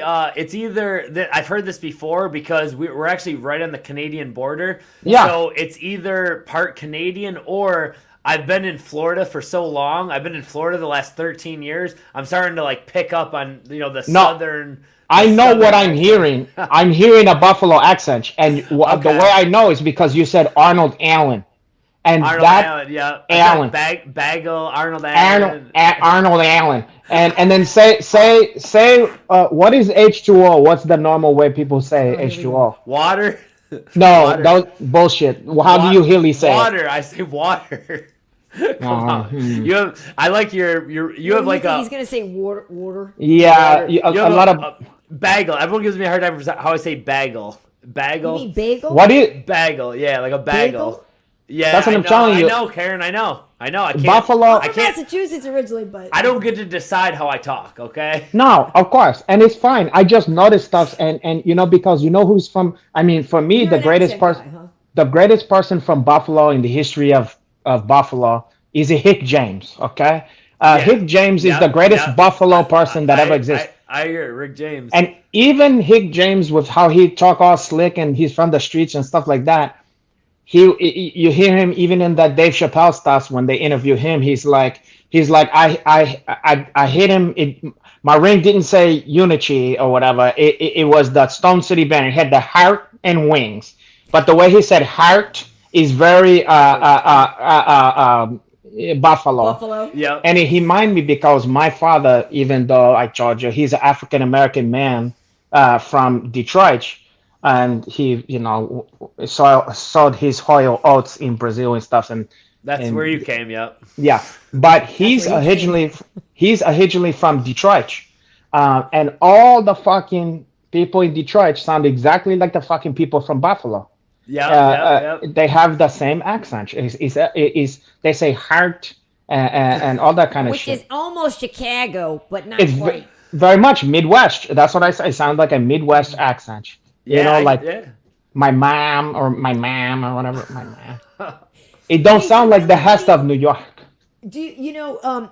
It's funny because in I think they have it in Buffalo. I'm not sure, but they definitely have it in Chicago. Because a couple of guys I work with and I were talking about this. Have you ever played whirly ball? Whirly ball. Do you know what whirly fuck ball is that? I think so. For those who don't know, it's whirly ball is when you basically take like a what do you call it? A bumper car, and then you get like a lacrosse, like a track ball thing, and you throw a track ball into a hoop like a basketball. It's like a combination of a bunch of things, and they have it in like Chicago. We play it there. They have it in a couple of. They might have it. I don't know. I didn't grow up in the circus, so I don't know. Right. Well, but how rich do you have to be to afford your own fucking bumper car? Yeah. Listen, no, you go to the place like you go there. It's like it's like anybody who knows. If anybody in the comment has played whirly ball, it's the most fun. Like literally, it sounds fun. Sometimes if we work, but like we'd go. That sounds incredible. I remember a bunch of us went to play like Brian, Stan, and me, a bunch of people. No shit. One of the girls from the crew like whacked Brian with the thing, and he had a whatever. We get aggro. We would go play in Chicago at like 1 a.m. You drink a bunch of beers, and then you drive around, and it's. Really, that sounds like a fucking blast. I mean, I love to. Freaking blast! I love to put people into whiplash. They don't have this everywhere, and it's probably because of the insurance liability. Probably anyway, so. My point was just, Billy, what do you do for fun? Because obviously whirly you bar. can't be fighting all the time. You are in Florida, like it's a beautiful place. You can be outside, you can be fishing, you can be whatever, and you can do all kinds of stuff. Like, what do you do when you're not fighting? He's having intercourse with his wifey and made a baby. Obviously, they got a sweet little baby. You saw what I'm doing over here with my thing. Now, there's you kind of nailed it on the head. Anything you nailed outside. No, okay. You nailed it on the head. So, like you were saying, anything I can do to get outside, anything on the water, go out on the boat with our friends, go to the beaches. I've been golfing a lot lately. Nice. She loved that shit. Man. Me too. I'm trying to get back in it. I've been trying to go to the range the last 2 days. I just had too much to do. Yes, I've been. It's tough, and the hardest part for me is I love when I go out to like when I'm golfing. I love like drinking. Like we're drinking and golfing. It makes it so much more fun. Like listen to music. And you believe you're gonna make the shot too. You get a little liquid courage. Totally. So when I'm in training camp, I'll go there and just be stone cold sober, and it's still fun just being outside. But I like to like drink and do fun activities out on the boat. So, and unfortunately, I'm always in training camp. So, after what a coincidence! I'll be back. What a coincidence that drinking makes fucking everything more fun, Cara. Yeah, no, I was gonna say, Billy, especially in the sun. You know, my brother is an avid golfer. He's in the Boca area. My mom lives in Vero and stuff. I do come to Florida a decent amount and we used to have a place over in the Clearwater side, but like. I'll get you out golfing. Yeah, let's go play. I'm always down. I'm always down. I always see like Daniel Cormier says he's so good, and I'm like, all right, well, I can't beat him in basketball. I see like a bunch of the guys play basketball together. I'm not competing in basketball against those guys. Cormier can play basketball? He says he can. Him and Bilal and Jamal Hill and all those guys play against each other. What? DC is the hound mound of Hebron, Cara. Jay Crockett saying. Golf is just an excuse to day drink. That is true. Don't tell all of our wives that though, man. Let's keep it the secret. Let me get out there and hang out with our friends. Yeah, and listen, Joe, obviously, Florida has great golfing. It's funny, though, because my brother, like I said, he's an avid golfer, and he's there all the time. And so he came out to play with me here one time, though, California, and, like, the places I would play would have hills and this and that. And he's like, bro, what's this? Because Florida's all flat. Yep. So I think when I go there, I'm probably going to be better. And I haven't played in years, and I'm just trying to get back into it. And then I, like, jammed my finger, and I hurt my finger, and then it's been raining or whatever. But literally... I'm with you, Billy. It's a fun game, and it's social, and and you're outside. It's a good time. Yeah. Do you ever get in trouble? You know how people like it to be quiet and stuff like that when they're golfing, and like every time you swing, you do one big clap of your cheeks every time you go like clack. I thought you were serious at first. I'm like, what? I'm that serious, Carl. Oh, okay.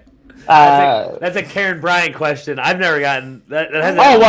Did you thought I was asking about you, Carl? Well, I thought you were talking to me, and then I'm like, I like being. I understand now. I mean, listen. Next time I'm at the driving range, I'll ask the fella in the bay behind me. Yeah, challenge him to Be careful over there. Cheeks ahoy. Fwa. Fwa. Mm. How'd you meet your girl, Billy?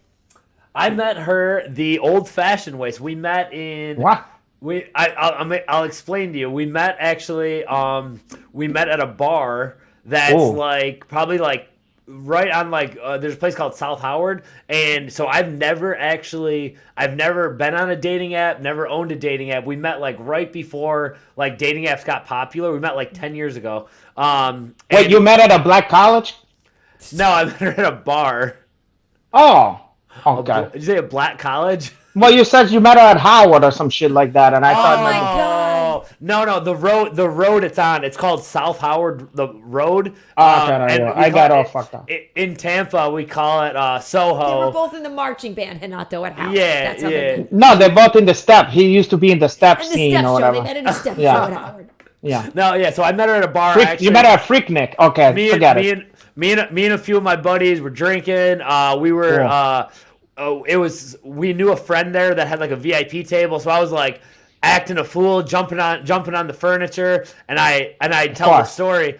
I spotted my future wife. I was like a lion. She was like a wounded gazelle. I could tell she was a little tipsy. And then like I began hunting her, and I snuck my way over. I slithered my way over and a snake snuck up behind her. Yeah, like a snake tiger situation. And I was a 1-0 pro fighter, and I came up to her and we started. That's a tough sell. I sold myself. I was like, hey, I started dancing with her. I'm like, I'm a pro athlete. Ooh. You know how women love pro athletes. Yeah, but they don't love pro MMA fighters. Don't got that same kind of money. I didn't tell her that. Little did she know I had like $15 in my bank account. Yeah. But I'm like, listen, I'm a pro athlete. Didn't give her all the details. Right. And we always joke about this. So one of my other friends was dancing with another girl, and he had sunglasses, and they happened to be these big, like, white sunglasses. And I was joking around, and I grabbed his sunglasses and I put them on.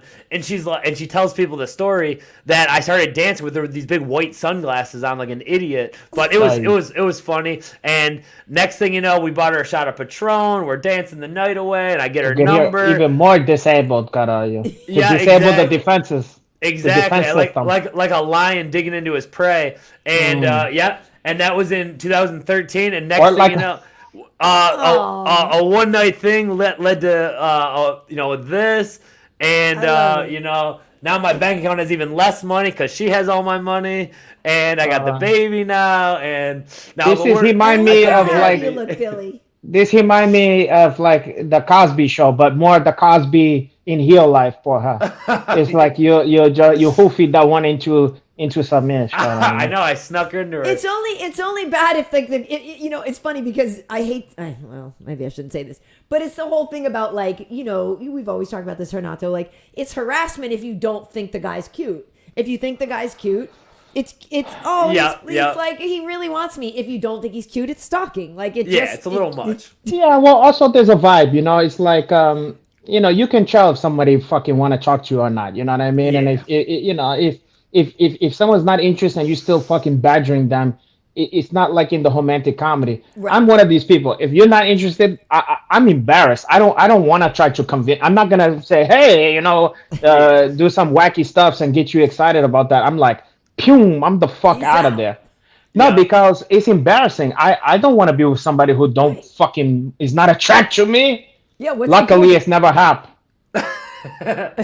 Hypothetically speaking, but hypothetically, it would be heartbreaking. Yeah. Look, and Joe Boza said he was himself, and that's why his wife fell in love with him. Exactly. Yeah, I was definitely myself. I mean, I didn't tell her the whole truth that I wasn't really making any money. I told her I did tell her I'm gonna be in the UFC, sooner than later. Took me a while to get there, but we made it here. Well, did she know what is the UFC? Somebody your size and they said pro athlete, like instantly my brain would probably say fighter because obviously you're not playing linebacker. Right. You're not a football player. Exactly. He could be a baseball player. You're not playing baseball. You could be a pro skateboarder. Yes, he could. How tall are you? 5'10" and a half. I just got my physical. He could be a baseball player. Are you kidding me? You could be a guard. You could be shortstop. You could be a point guard. Why you have to be a shortstop? Because I played baseball, and I'm saying That's a hell of a thing to If you're say on to first him. and third, being a little taller helps because you can catch the line drives and stuff like that. Yeah. Listen, True. hunting backs can be very short. Yeah. No, but you're not built like a running back because you don't Yeah, have she's the like- thighs. she's You're like- not she's like, like- a tank, you know, you're not she's- like a little truck. What sport are you playing for? What team She's are you killing on? you. That's what I'm saying. So She's I would killing have you. thought like something in like the X Games. Do you know what I mean? Or Like a like snowboarder. fighter, or maybe Or horse skater. racing. Or Yeah. the Belmont Stakes or whatever. He's not a jockey. He's too big to be a jockey. Oh, well, yeah, I'm in listen, between. he's in I'm between. not a the jockey. linebacker. I'm too big to be a jockey. MMA fighter's perfect. Now, did she even know what the fuck that is? Because I'm always shocked.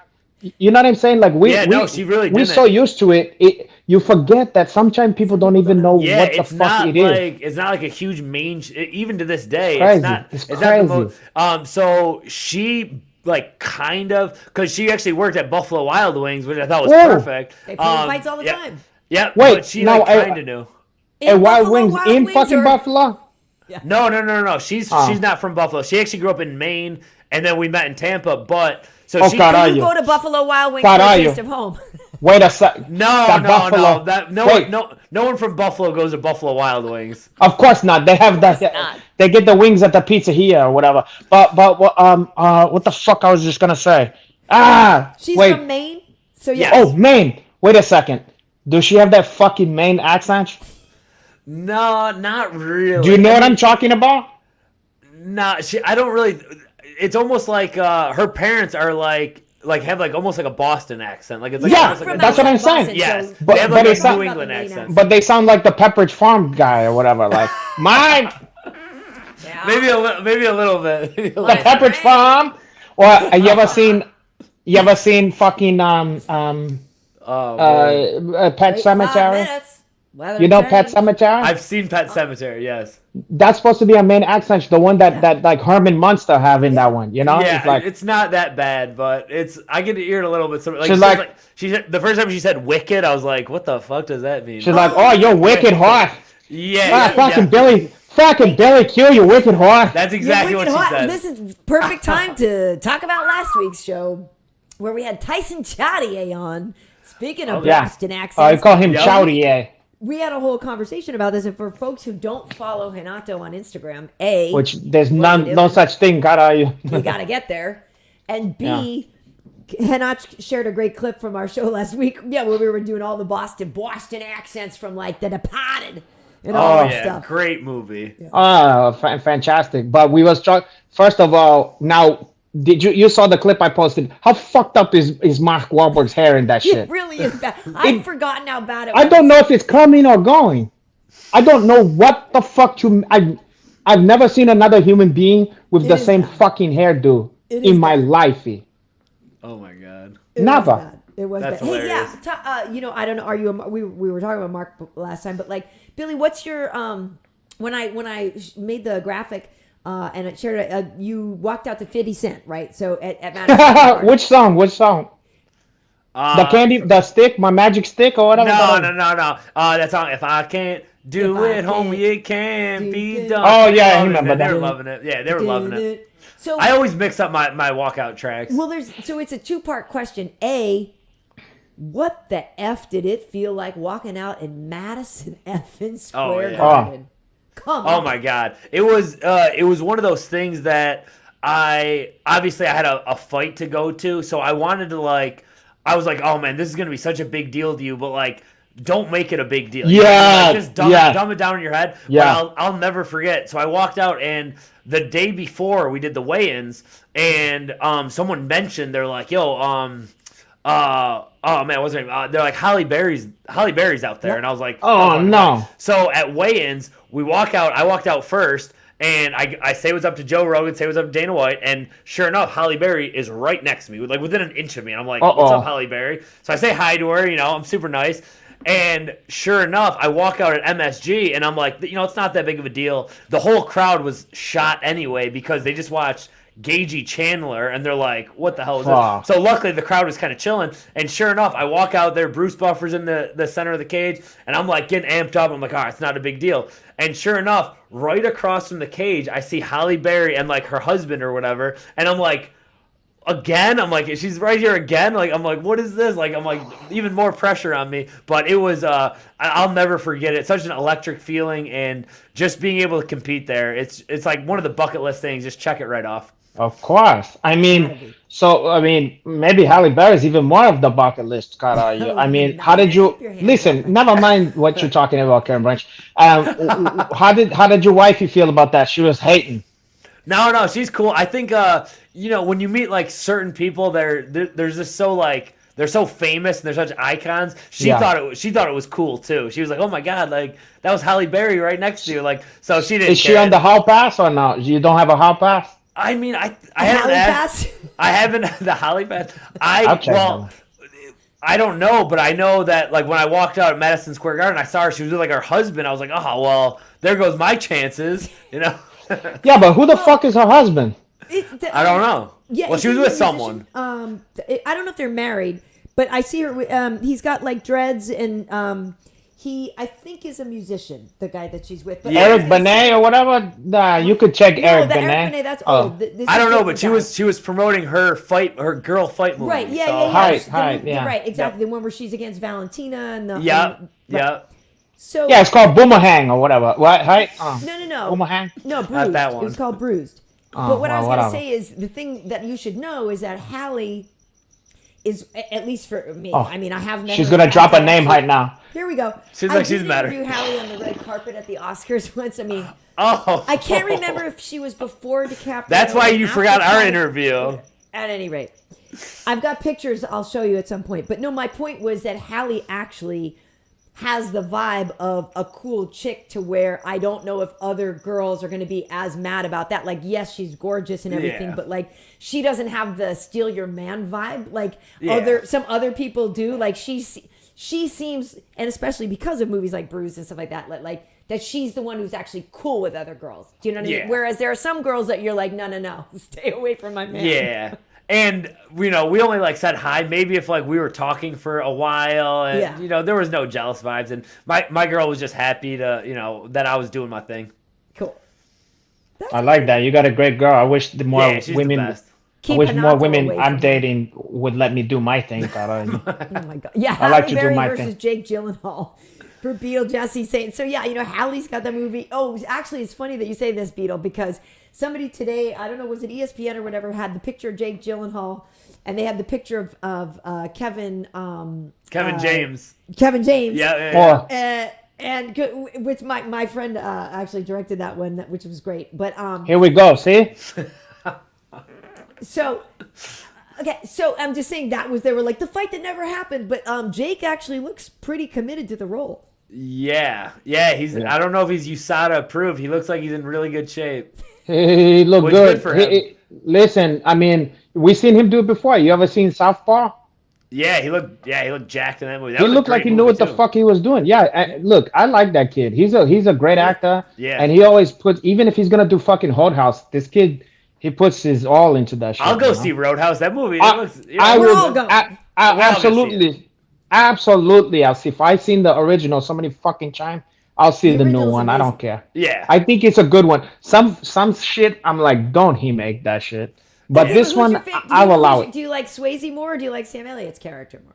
I'm a Sam Elliott. I love Swayze. Listen. But Roadhouse is all about Sam Elliott for me. Sam Elliott is like, okay, see, it's unfair because Sam Elliott get to be like your uncle that let you drink or whatever. You know what I'm saying? He come in there and he's just stealing the show. You know what I mean? But without Swayze, there's no fucking movie. You know what I mean? Yeah, Swayze beating up everyone in the bars. I mean, it's unbelievable. And also, how about the most unbelievable, which people never talk about, is like the final boss in the fucking movie is Ben Gazzara. I mean, I can't even think of an equivalent of these days. It would be like if Jake Gyllenhaal have to beat up at the end of this. Like, I know. I'm trying to think of a good analogy. It would like maybe the guy from like Danny DeVito or something. I mean, or like the lead from Succession, what I was talking about before. Like if he beats up Logan Roy.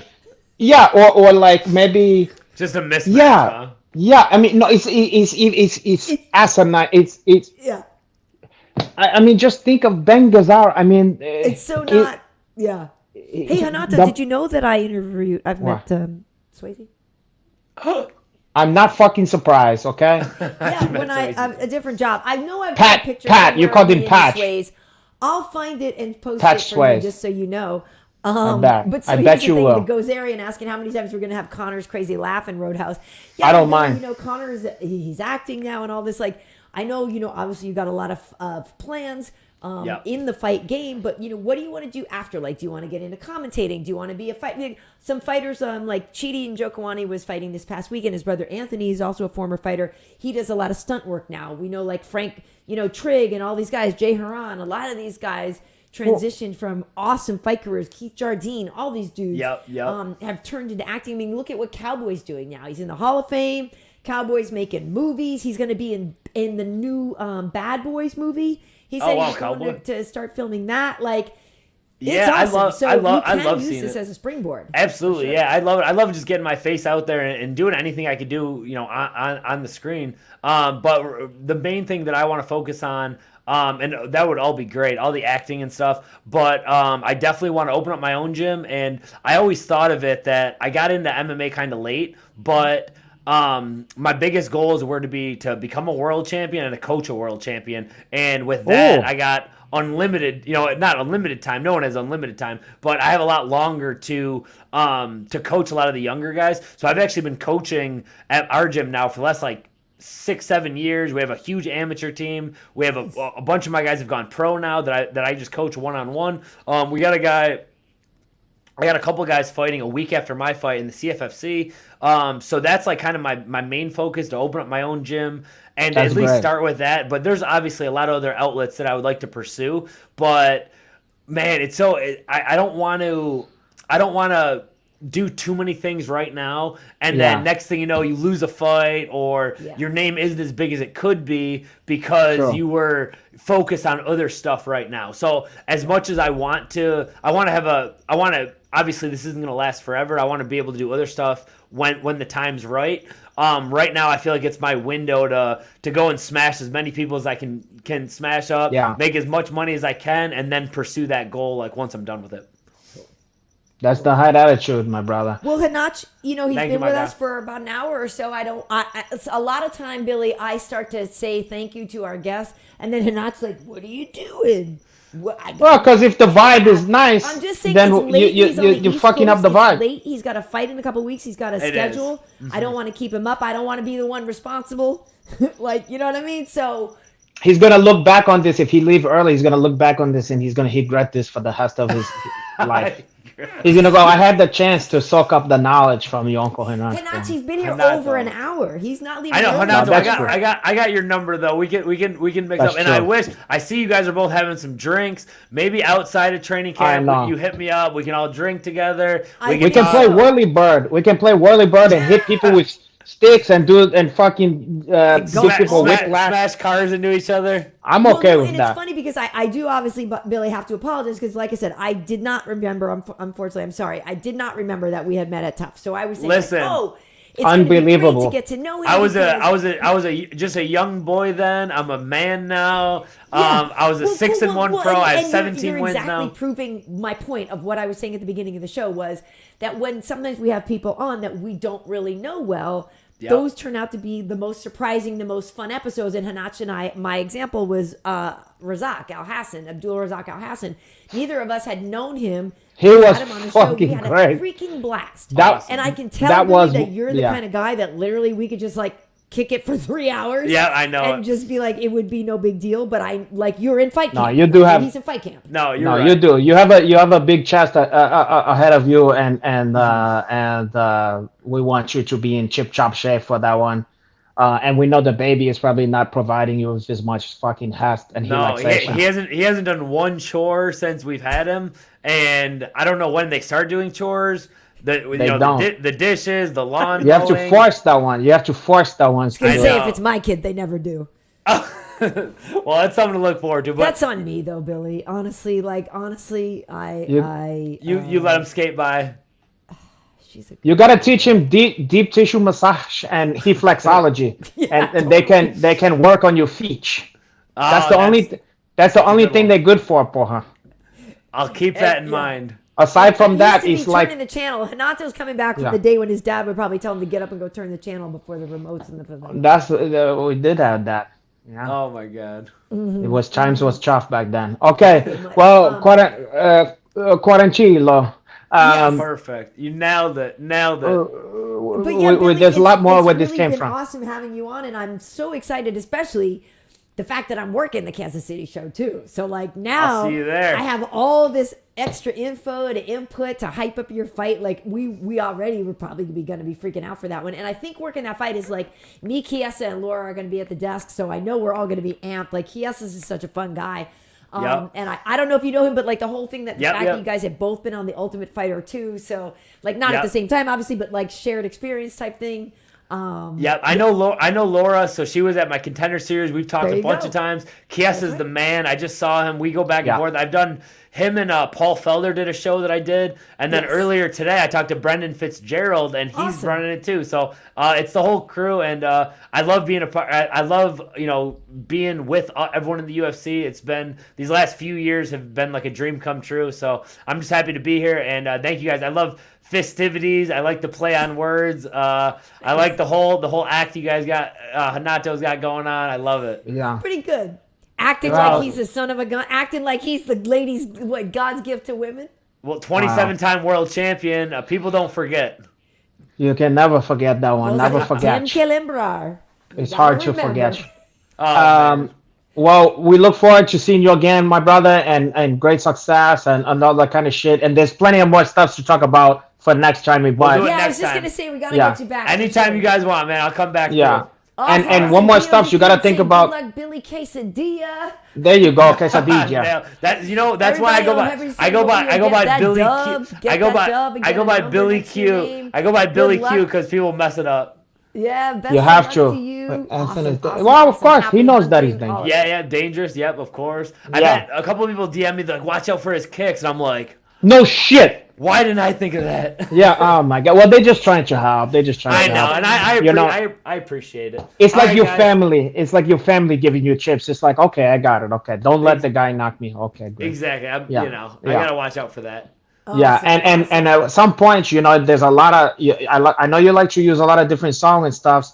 You gotta bring out. There's a lot of a burgeoning hip hop scene out of Buffalo, and you gotta use one of these guys like a West Side Gun. Oh, okay, yeah, or- like a Grizel. Benny the Butcher's my guy. Maybe I'll all do that it, Benny. shit. Benny Okay. the Butch.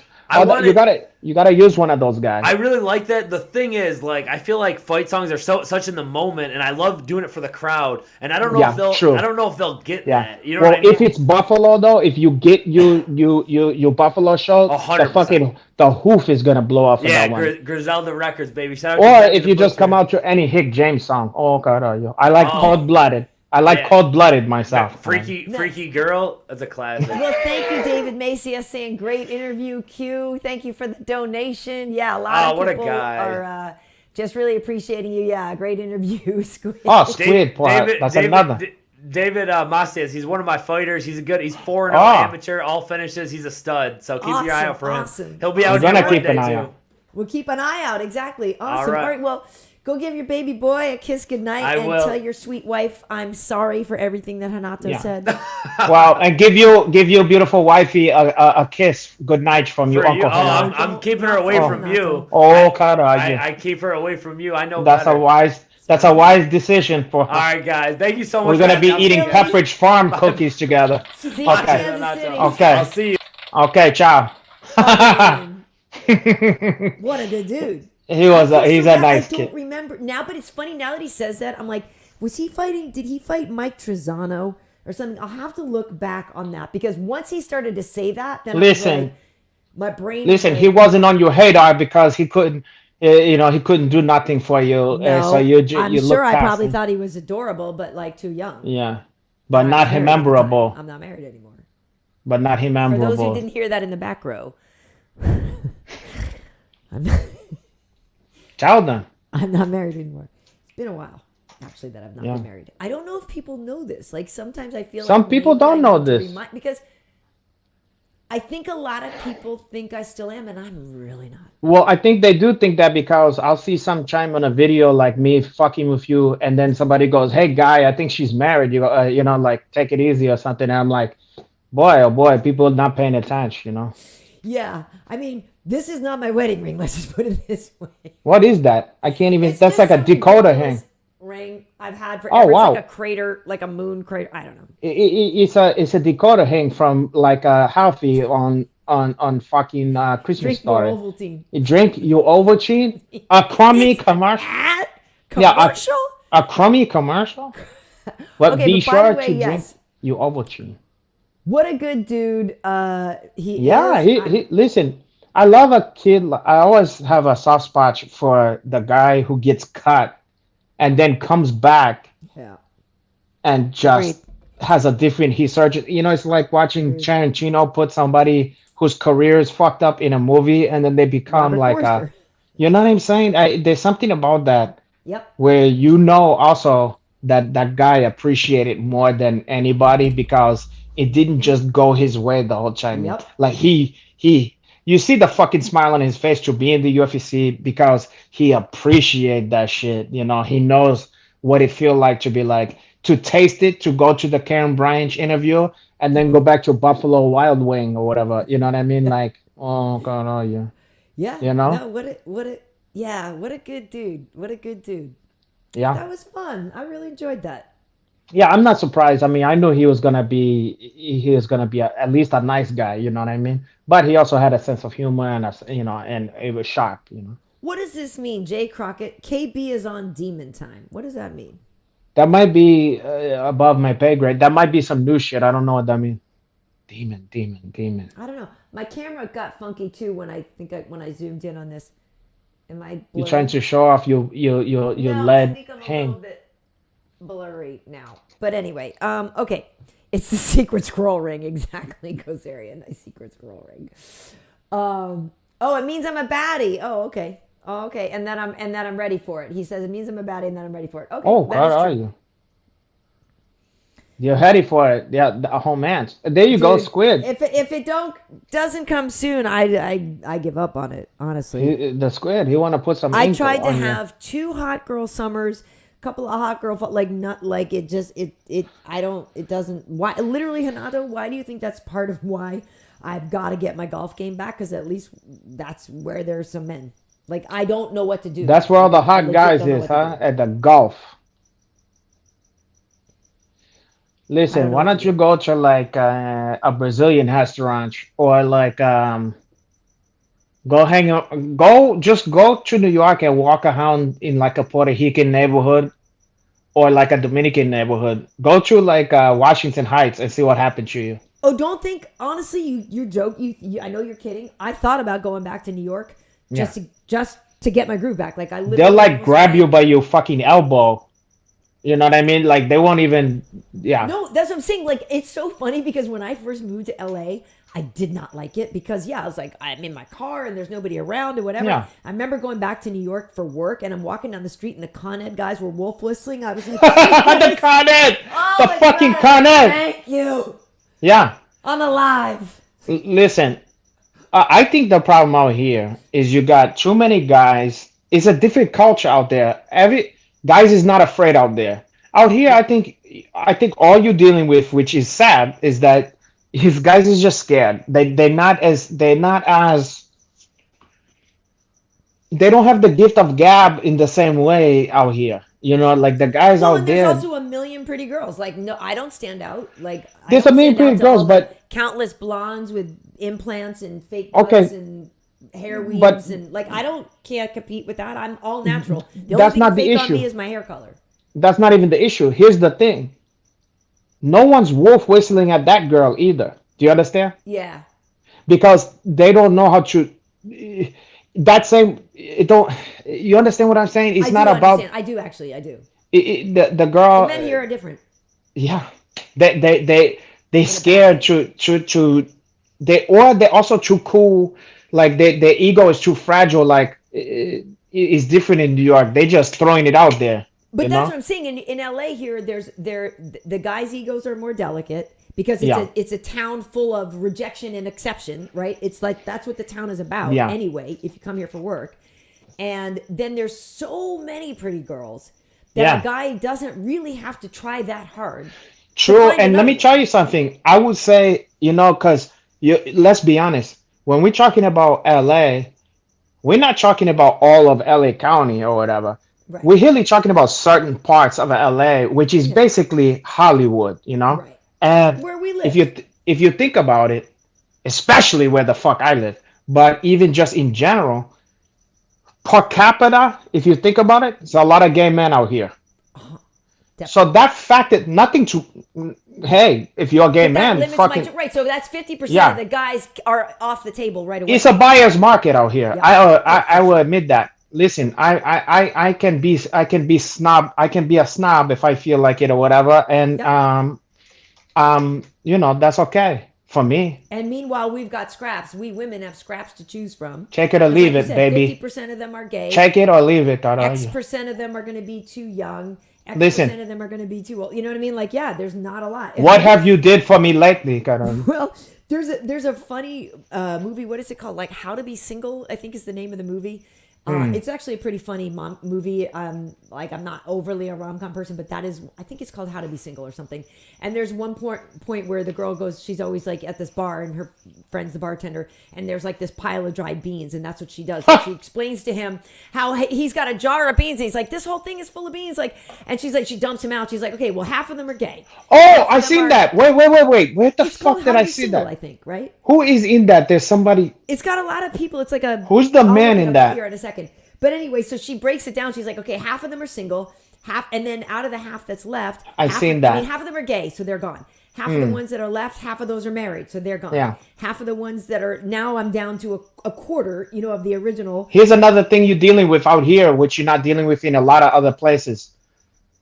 You're dealing with a lot of Haskells like your Uncle Hanach, who can play Peter Pan till the wheels Because there's fall so off. many. Oh well, Well, but there's so many girls here. also because I'm drop dead gorgeous. Well, But then at the same time, we're gonna play my holes. You know what I mean?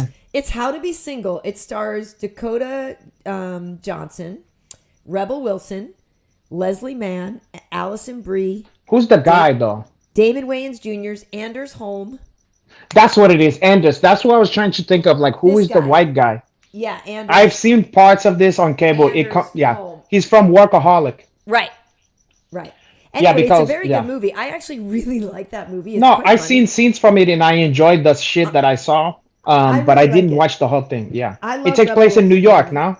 Yeah, I think. Yeah, so. yeah. Anyway, it is really good. But anyway, that's what it feels like. You have a huge hill of beans, and when you You're really right. start factoring it out, you have literally true. like 3 dudes you can date, and those Yeah, two okay. of those dudes are actually dating 5 other beans.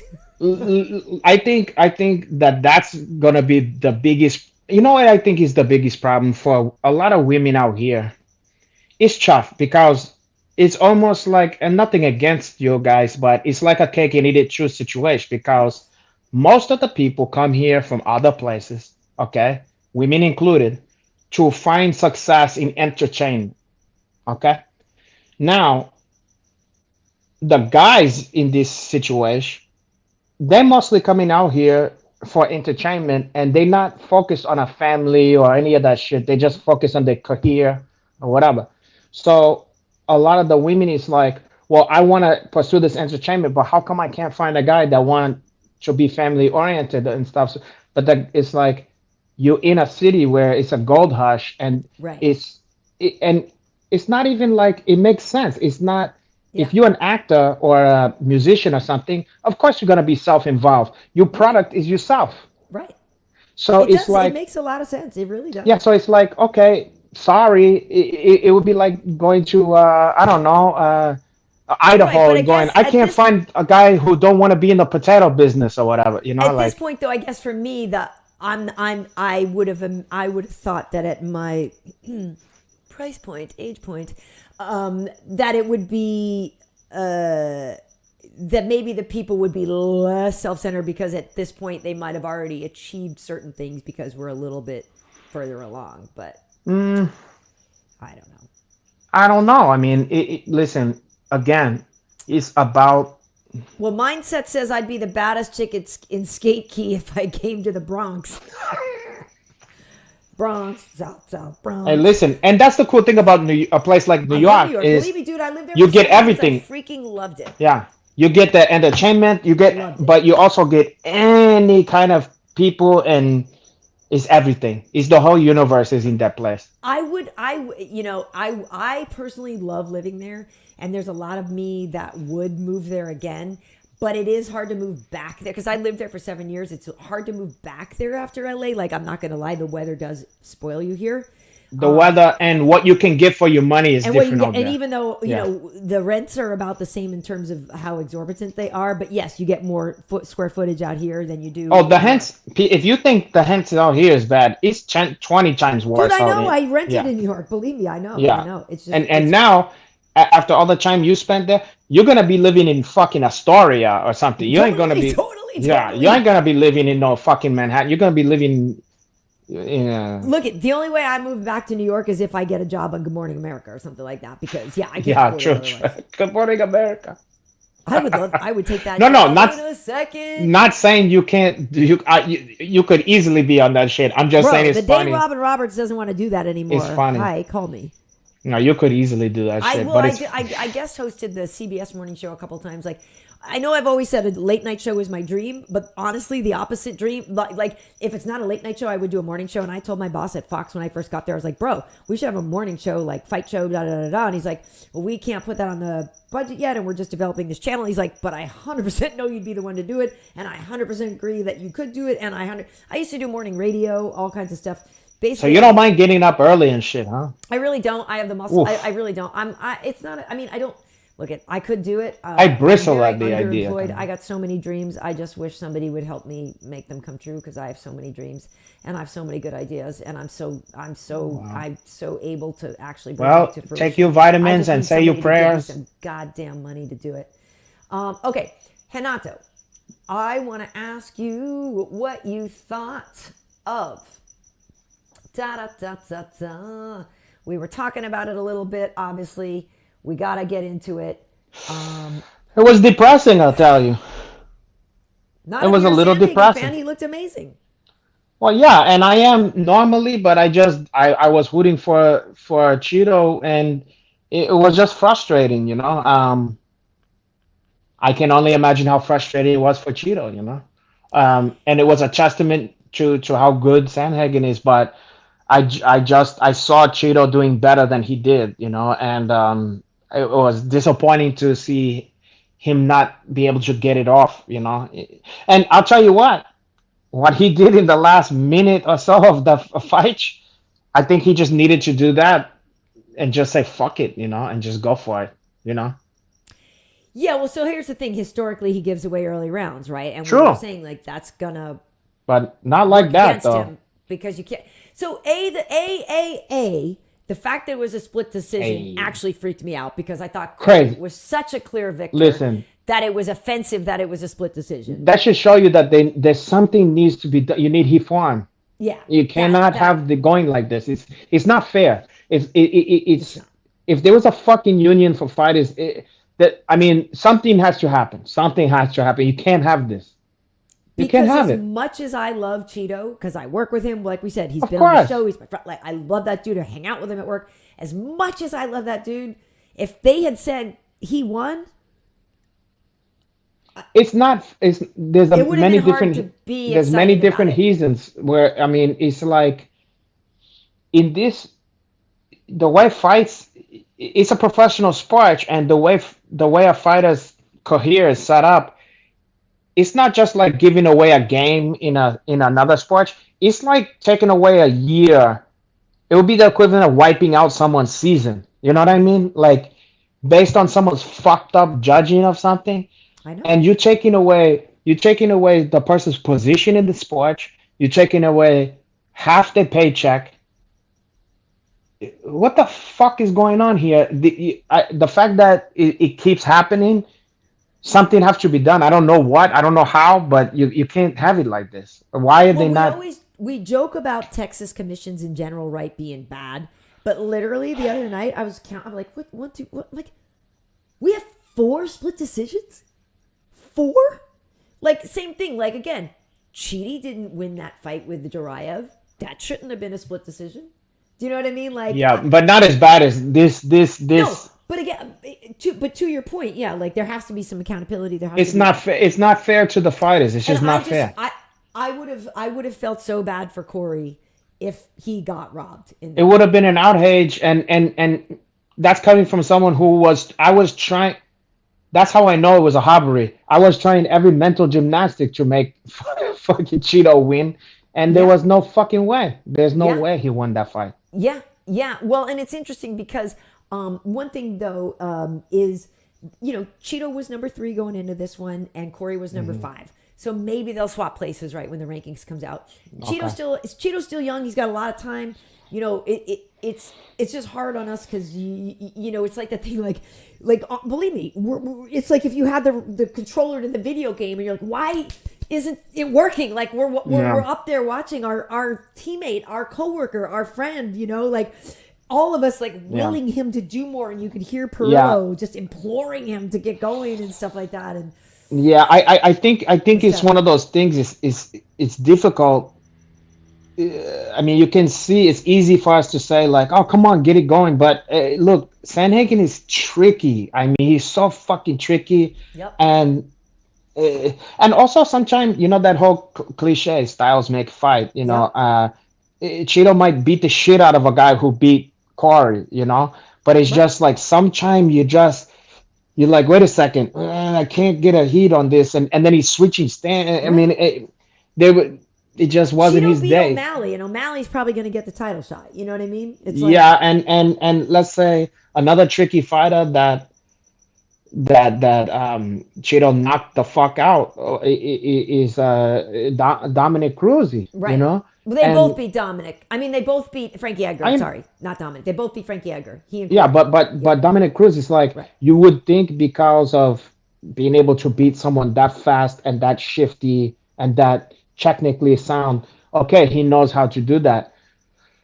But sometimes you just like, there's a certain fucking guy that, I mean, I think that the amount he switched stances and the activity level, there's just so many things that Corey does height, that is it'd be hard for anybody, For sure. Well, and that's his whole thing is that he says, like he wants to basically overload the motherboard of his opponent, like give him way too much to think about. Yeah. And he did seem to do that because you could tell like there were times where Cheeto was like, "Oh, can I do this now? Is this going to work?" Like, I don't know, because Corey has a lot of different ways he can threaten you and give you just a lot to think about. Always moving, trains at high altitude, doesn't slow down. Yeah. He don't have a lot of weak spot. Wait, who was the only person I can think of that wiped him out? Like who was it? Aljamain beat him in a minute and a half.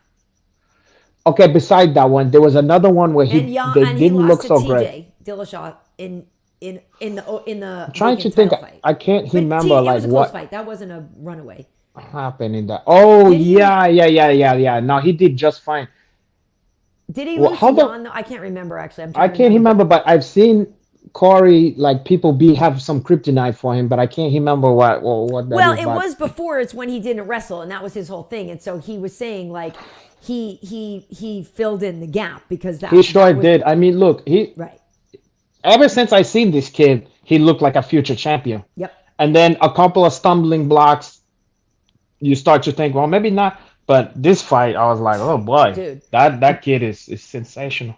The guy looked amazing. I do want to ask you, since we're on the split decision thing, some people were saying this one that they were like, oh yeah. So if I'm honest, yeah. It was a close fight. If I'm honest, I guess I was talking to Uriah after. We were hanging out in the hotel after for a while. Yeah. And even Uriah and I think both were kind of like, I don't know if she really won, but we're okay with it. I think this was also a situation where, yeah, I think if I had a gun to my head, if someone said before they had the thing, I would say that Lee is probably going to get the nod, you know what I mean? But again, I think I think she was a victim of nobody knows what the clear-cut criteria is. Yeah. there's still it's still so open for interpretation that nobody can know what one judge is going to see versus another one. So because with the wild interpretations of how this shit is, I see a world in which Macy Bahma Yeah. won the fight, Yeah. and it makes sense to me even, Right. and that's depend on what you value over. So it's like there has to be some set in stone value, almost like when you play, if you ever played, like, let's say, fantasy sport, fantasy football. Each fucking thing has a value. Right. It has 5 points for this, 7 points for this, 10 points for this, 1 point for this.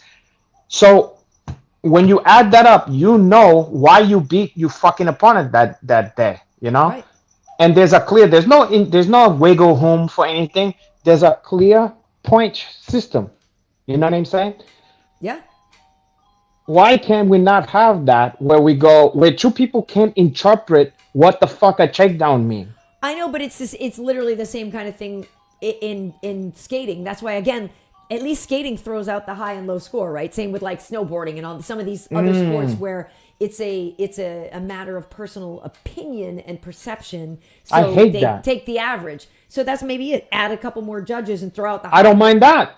Throw out the two Anything's most egregious ones. anything is better than this. This is garbage. You know what I mean? Because it's not fair to the fighters, and the fighters should be the most important thing in this fucking equation here. Fuck the judges. Fuck the referees. It's the fighters who is the most important. Right. Well, Dean D saying, okay, so the judges value striking more and the harder shots.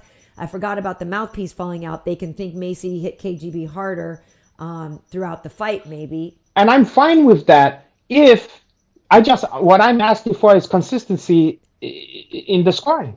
Joe saying most of us had it, Andrea 29-28. So that's the thing. Yeah. Like I said, I and especially with Andrea, she is from Texas originally, and Yeah. a lot of people, I guess, kind of thought maybe she would get the nod or whatever. I'm not gonna lie, like having the non-racist person win is better to me, but Well, like, I mean, if folks don't know Tony listen, Kelly is their guy. Remember I the whole remember. thing? Listen, So that was the beginning of the end, kind of, for Tony Kelly, was when Andrea was fighting what's her name, and he went in the corner. He was like, "Oh, well, she's Brazilian. I Dirty Brazilians remember. are going to cheat." That was the beginning of the end for him. And then Listen, I'll never forget. stuff like that. And in the past, she had been married to a white supremacist guy and Yeah. and stuff like that. So, But having said that, okay, still, if we're gonna, I'm not going to cry for her, I guess, is my point. no. But however, here's the way I look at this situation. Just like freedom of speech. Well, if they're gonna shut down, let's say, if they're gonna shut down the Ku Klux Klan from freedom of speech, then they can shut down your freedom of speech. Okay, so if they can fuck her out of a win, then they can fuck the person you do like out of a win. Yeah, I'm not saying the judges are thinking of that or anything. It's just bad judging. I'm just No, I understand, but I'm just saying we can't pick and choose when we like bad judging. You know what I'm saying? Yeah, you know what I'm saying. For sure. Yeah, and I was going for Bahama Bahaba myself. Yeah. So I wasn't mad about it, but I'm tired of this willy-nilly fucking scorecards, and it's the same. I did. It's the same in boxing. One really, like I said, the same thing. Like you said, gun to my head. If you said gun to my head, I would have said Andrea. Yeah. However, I would love to see a world. Look, I love a takedown just like the next guy or whatever, but I don't give a shit about a takedown. For me, if you take down a person and you don't do shit with it, to me, it almost reminds me of like a clinch in boxing. It's just a way not to get hit. You know what I mean? If you can't do shit with it, and you're just gonna kind of keep a person down there, and you're not being able to get off any kind of damage, and you're not hunting for submission, stuff like that. So the way I look at it is like, I think that is the most misunderstood and the most kind of fluid part of the scoring is the takedown and how much value it has, Yeah. And I think that's when we see this shit, when we get upset, because you see a person take down a person 20 times But then they don't do shit with it. And then one judge says they should win the fight because of that. The other judge says, well, there's no damage. And then you get this wildly different fucking scoring. And it's not fair. It's not, I just don't care for that one. It needs to be changed. Agreed. I could not agree with you more. Something has to be done. I mean, clearly they make rules. They make it so you can't do this kind of elbow or all kind of different stuff. You can't kick in the balls or whatever. Well, let's start making a fucking rules about this because it's high time. I've had enough. Well, I want to ask your opinion on this because before you got here today, you were a little late. But you said you were getting everybody ready. Oh, God. Well, that's true. I bet that one's true. But some people were asking what should be next for Holly, like if Holly should fight Juliana Pena, because Juliana wants the rematch, the trilogy fight with Nunes. That's a little bit of a hard argument based on the way Amanda won the second fight, I think.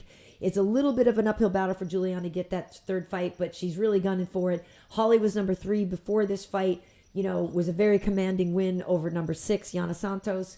So I'm not sure what should be next for her. You could definitely insert her right into a title shot.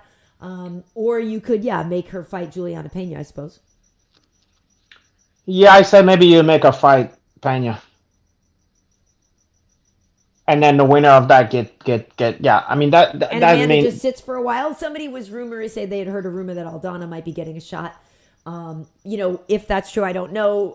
Holly put on really a great performance against Irene Aldana over in Fight Island. To be honest, either I don't have a dog in the fight. If they gave her the title shot, I wouldn't be mad at it. And if they didn't give it to her, I wouldn't be mad at it. Either way. Some people have Holly Holm fatigue, I think, because she's had a lot of bite, and she's had title shots in featherweight and bantamweight. So certain people are like, oh, give other people a chance. But at the same time, she's 41. She's that dominant. Like her, the win, the Ketlin Vieta fight was a split decision win for Vieta. A lot of people thought Holly won that one. Speaking of bad judging, right? People debated that win for Vieta. And so there's a lot about Holly, name recognition, a lot of stuff to give her a good argument. If we're talking about Colby getting shots, it's, you know what I mean? You can understand why Holly could get one. Sure, and I wouldn't be mad at it, and I wouldn't be mad at a fight with Pena to see who's gonna get the fight. I don't care. It's fine with me, either one. Yeah. All right. Well, anyway, was there any other fights from the night that were exciting to you? We had there was these days. There's so many UFC that they blend together. You have to refresh my memory. They all is just one Nathan card. Train against Austin Lingo, because remember I didn't saw this fight our boy Alex Caceres, who was on. I didn't saw this fight. Yeah, Alex Caceres, for those of you don't know, was on our show a couple of weeks ago, and he was supposed to be fighting Nate Landwehr. He had a high ankle sprain and some other things that he needed to heal up, so he wasn't unable to compete. So Nate fought Austin Lingo instead. And it's funny because, Nate's a really entertaining guy, and the fight with David Onama in San Diego was incredible. It was back and forth. He had him down. He'd stand up and played to the crowd. He realized after, he's like, okay, I should have just tried to finish him and not play to the crowd so much. So it was a more measured and composed fight from Landwehr. I like this dude. I didn't, I've liked what I saw in the past. I didn't saw this fight, I have to admit. Oh, it was, like I just said, more composed and more measured. And it kind of took him a minute to kind of turn it up a little bit more. Yeah. It seemed like this time he was who he looked like? You know who he looks like? I just figured it out. He looks like the fucking kid from Welcome to the Dollhouse. That's at 3:00, I'm gonna rape you. Oh yes, he does. We're gonna be there. 3:00, I'm gonna be. Yeah. Right. At 3:00, I'm gonna rape you. I'm gonna rape you. Oh my! I love Welcome to the Dollhouse. So that fucking movie, Wiener Dog. Dude, that movie's fantastic. Yeah. It's a great one. Great one. Yeah. All right.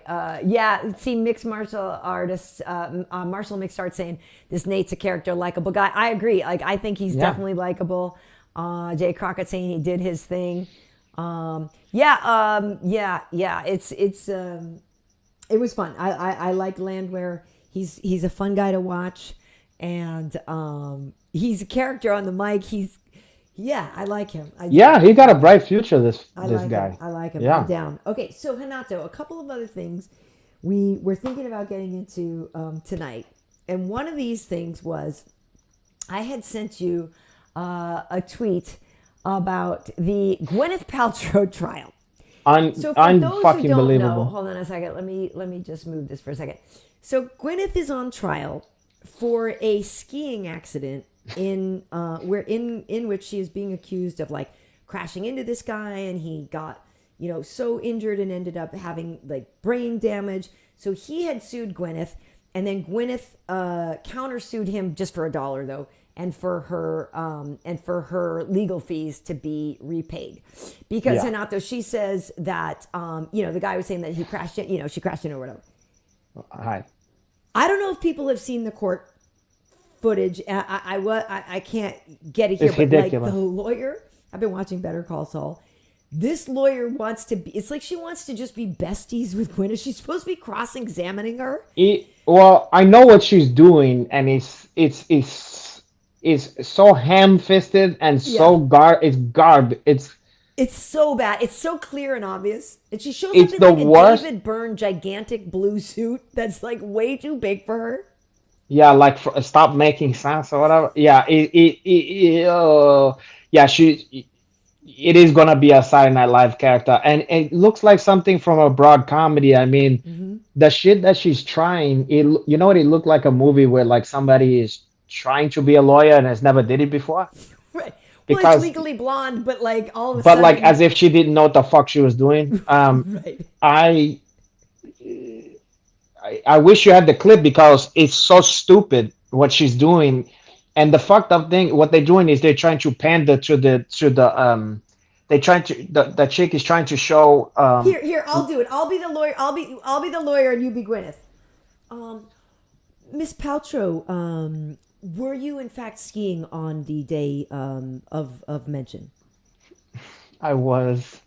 Were you dressed like the rest of the skiers on the slopes? I try to fit in and just be regular.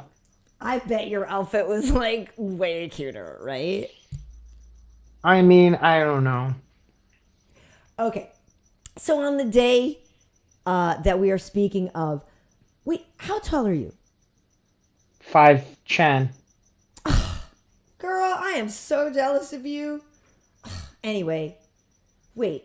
Okay, so folks, that's what it was like. Like this. Well, and then she goes, "I bet you just like a normal person. And I bet you just a great tipper. I bet you a big tipper." Shit that had nothing to do with the case, and he's just there to. It was like a ham-fisted way to show that first of all, she's just so shy and so sweet, and just. She's like like on Star Magazine, like celebs are just like us. Just like whatever. us. Yeah. But that was the opposition's lawyer. I would understand it if it's my lawyer. That wasn't her lawyer? Dude, that was the other guy's lawyer. That wasn't her own lawyer trying to help her look like a normal person to the jury. Dude, that was the guy who's trying to sue her. That was his lawyer. Okay, so now I'm starting to change my whole thought process. So I think she's trying to be like coy and be like girlfriend and like trying to maybe bait her in. This woman might be she's either a genius. Or an idiot. She's either no, because I was 1,000,000% sure that was her cheesy lawyer. No. Now that changes my whole. It's Kristen Van Owen process. Is the other dude's lawyer. So she's doing she's playing possible. She's a shrewd. She's cunning. Okay, so now I'm very intrigued. I want to see the rest of how this play out because it's very interesting to see what. Yeah, no, that's the whole. What thing. would be the play? What would be? I don't know what's the play here. It's something. That's like, and so yeah, because it's like I don't know if she's trying to befriend her so much. To get her to let her guard I bet down. I bet you I know because Gwyneth Paltrow is not that dumb. Right. She have to be smarter than that. So I think that what she's doing, here's what I think she's doing. Because I didn't saw the rest of this. Now this could make sense. Right. So what she's doing is doing this. Making a mockery of what Gwyneth and her team is going to do. Like if you set up, if you do the parody version Yeah. of what their whole strategy is going to be, is to make her seem like a nice person. Well, for folks like, I know you can't. Well, wait, I thought I had the volume up here. Here, Oh, it's because I listen. have my speakers on. It's But okay. like you see this lady in the giant suit that's way too big, and she's saying Yeah. all this like incredibly weird. Now I get it. Now I get it. Okay, so it's like this. Before, she's probably going first. Okay, Right. and before Gwyneth and her team get a chance to hit the jury with their strategy, this woman is gonna inoculate the jury to her strategy by making fun of it and showing how ridiculous it is. Like, I bet you're just like every normal person, and I bet you're just a sweetheart. I bet you're a big chipper, all this. And so you fuck it up in ahead of time. So when the jury hears it, they go, this corny shit that we already made fun of, you know what I'm saying? This corny bullshit.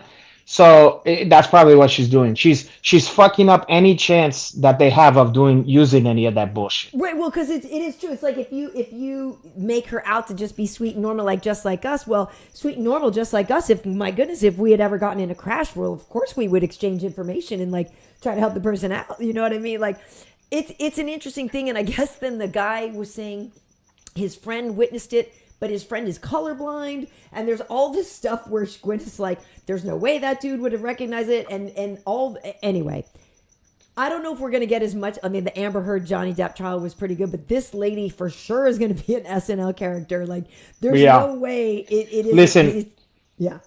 Paltrow is fighting an uphill battle because I mean, I don't know the specifics of how the accident went down, and this is the reason why I don't like skiing.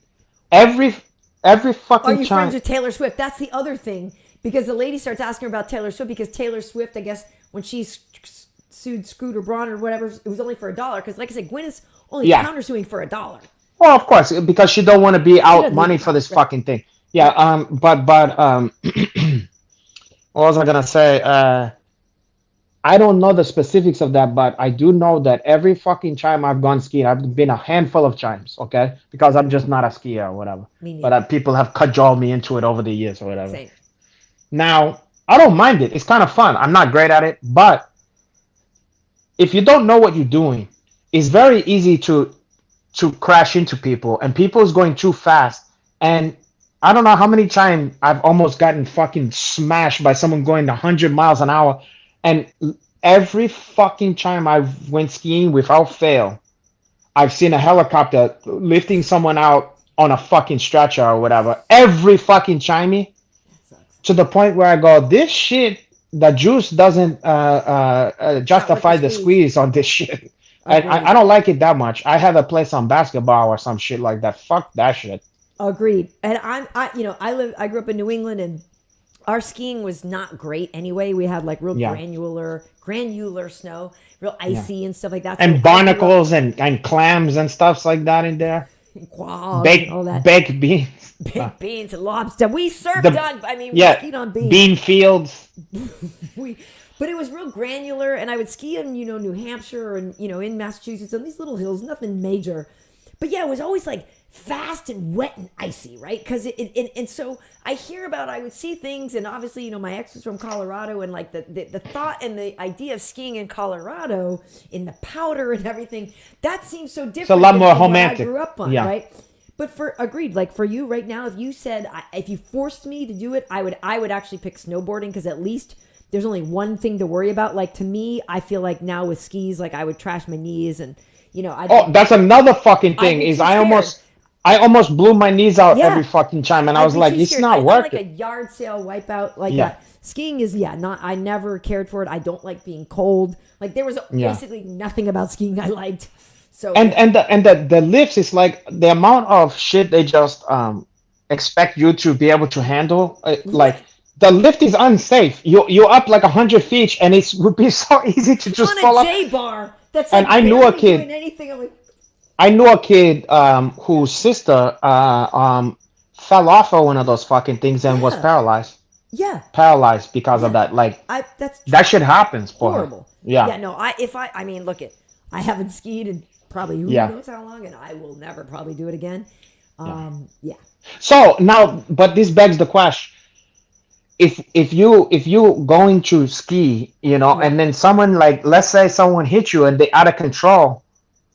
I mean, what is the liability of that? I don't know. I mean, I'm sure she didn't mean to hit the fucking guy if it was her fault, but it's not like driving a car where, I mean, is she liable? I don't fucking know. I don't know. And I don't know either. And if anybody here is a skier, they can tell us. I guess, one of the things that I did read was they were saying that, sort of like the rules of the slopes are if you crash, you exchange information. And so I didn't know that. Yeah, no, supposedly I didn't know that. Crash, you're supposed to exchange information.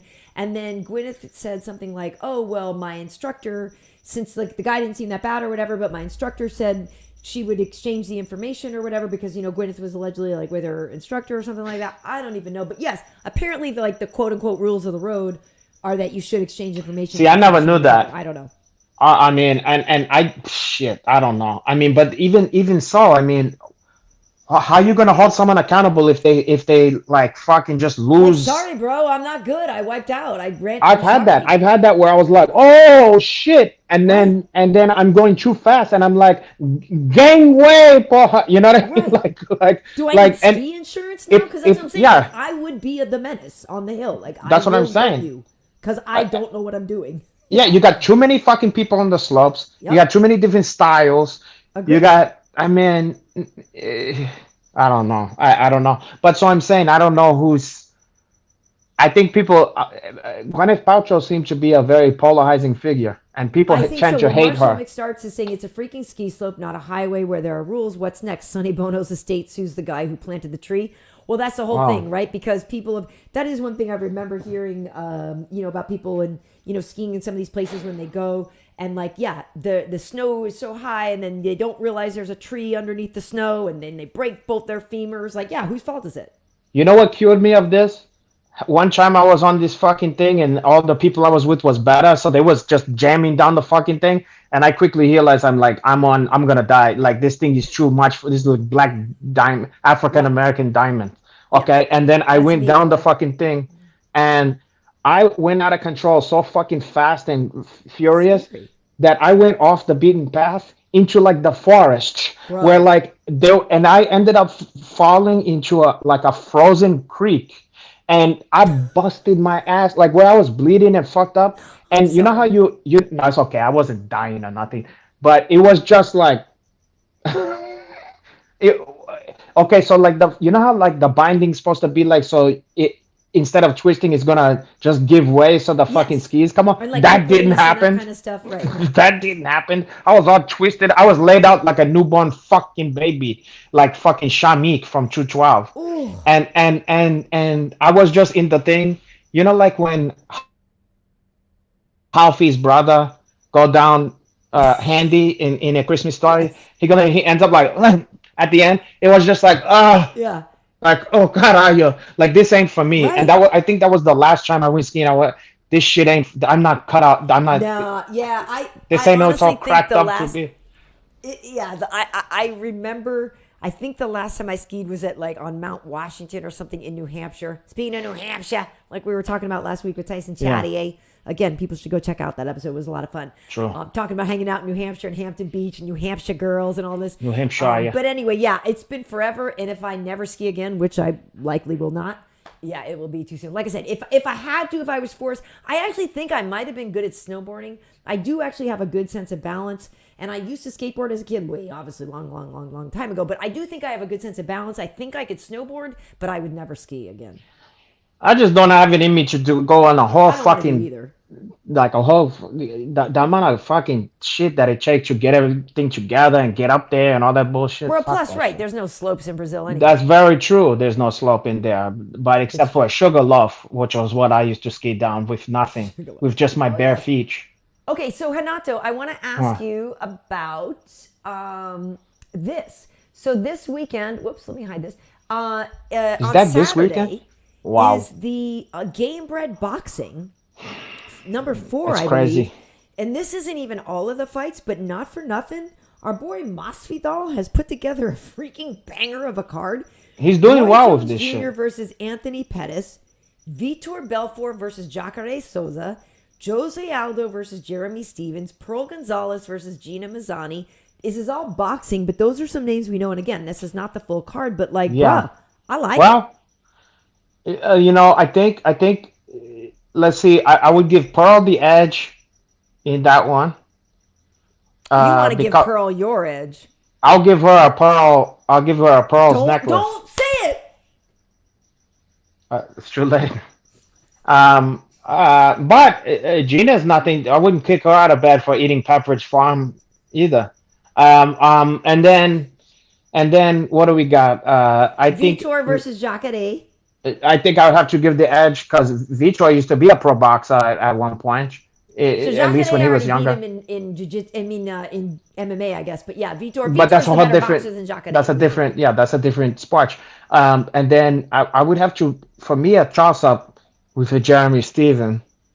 Well, here's the thing. So when Jeremy fought in MMA, Jose Aldo won. I remember working that fight. I specifically remember it was a UFC on Fox show. And I remember, I think was it Calgary? I think it was Calgary. It might have been in the States. So I think it was in Calgary or Winnipeg. But I remember watching it, and I have nothing against Jeremy, but I'm just a huge Aldo fan.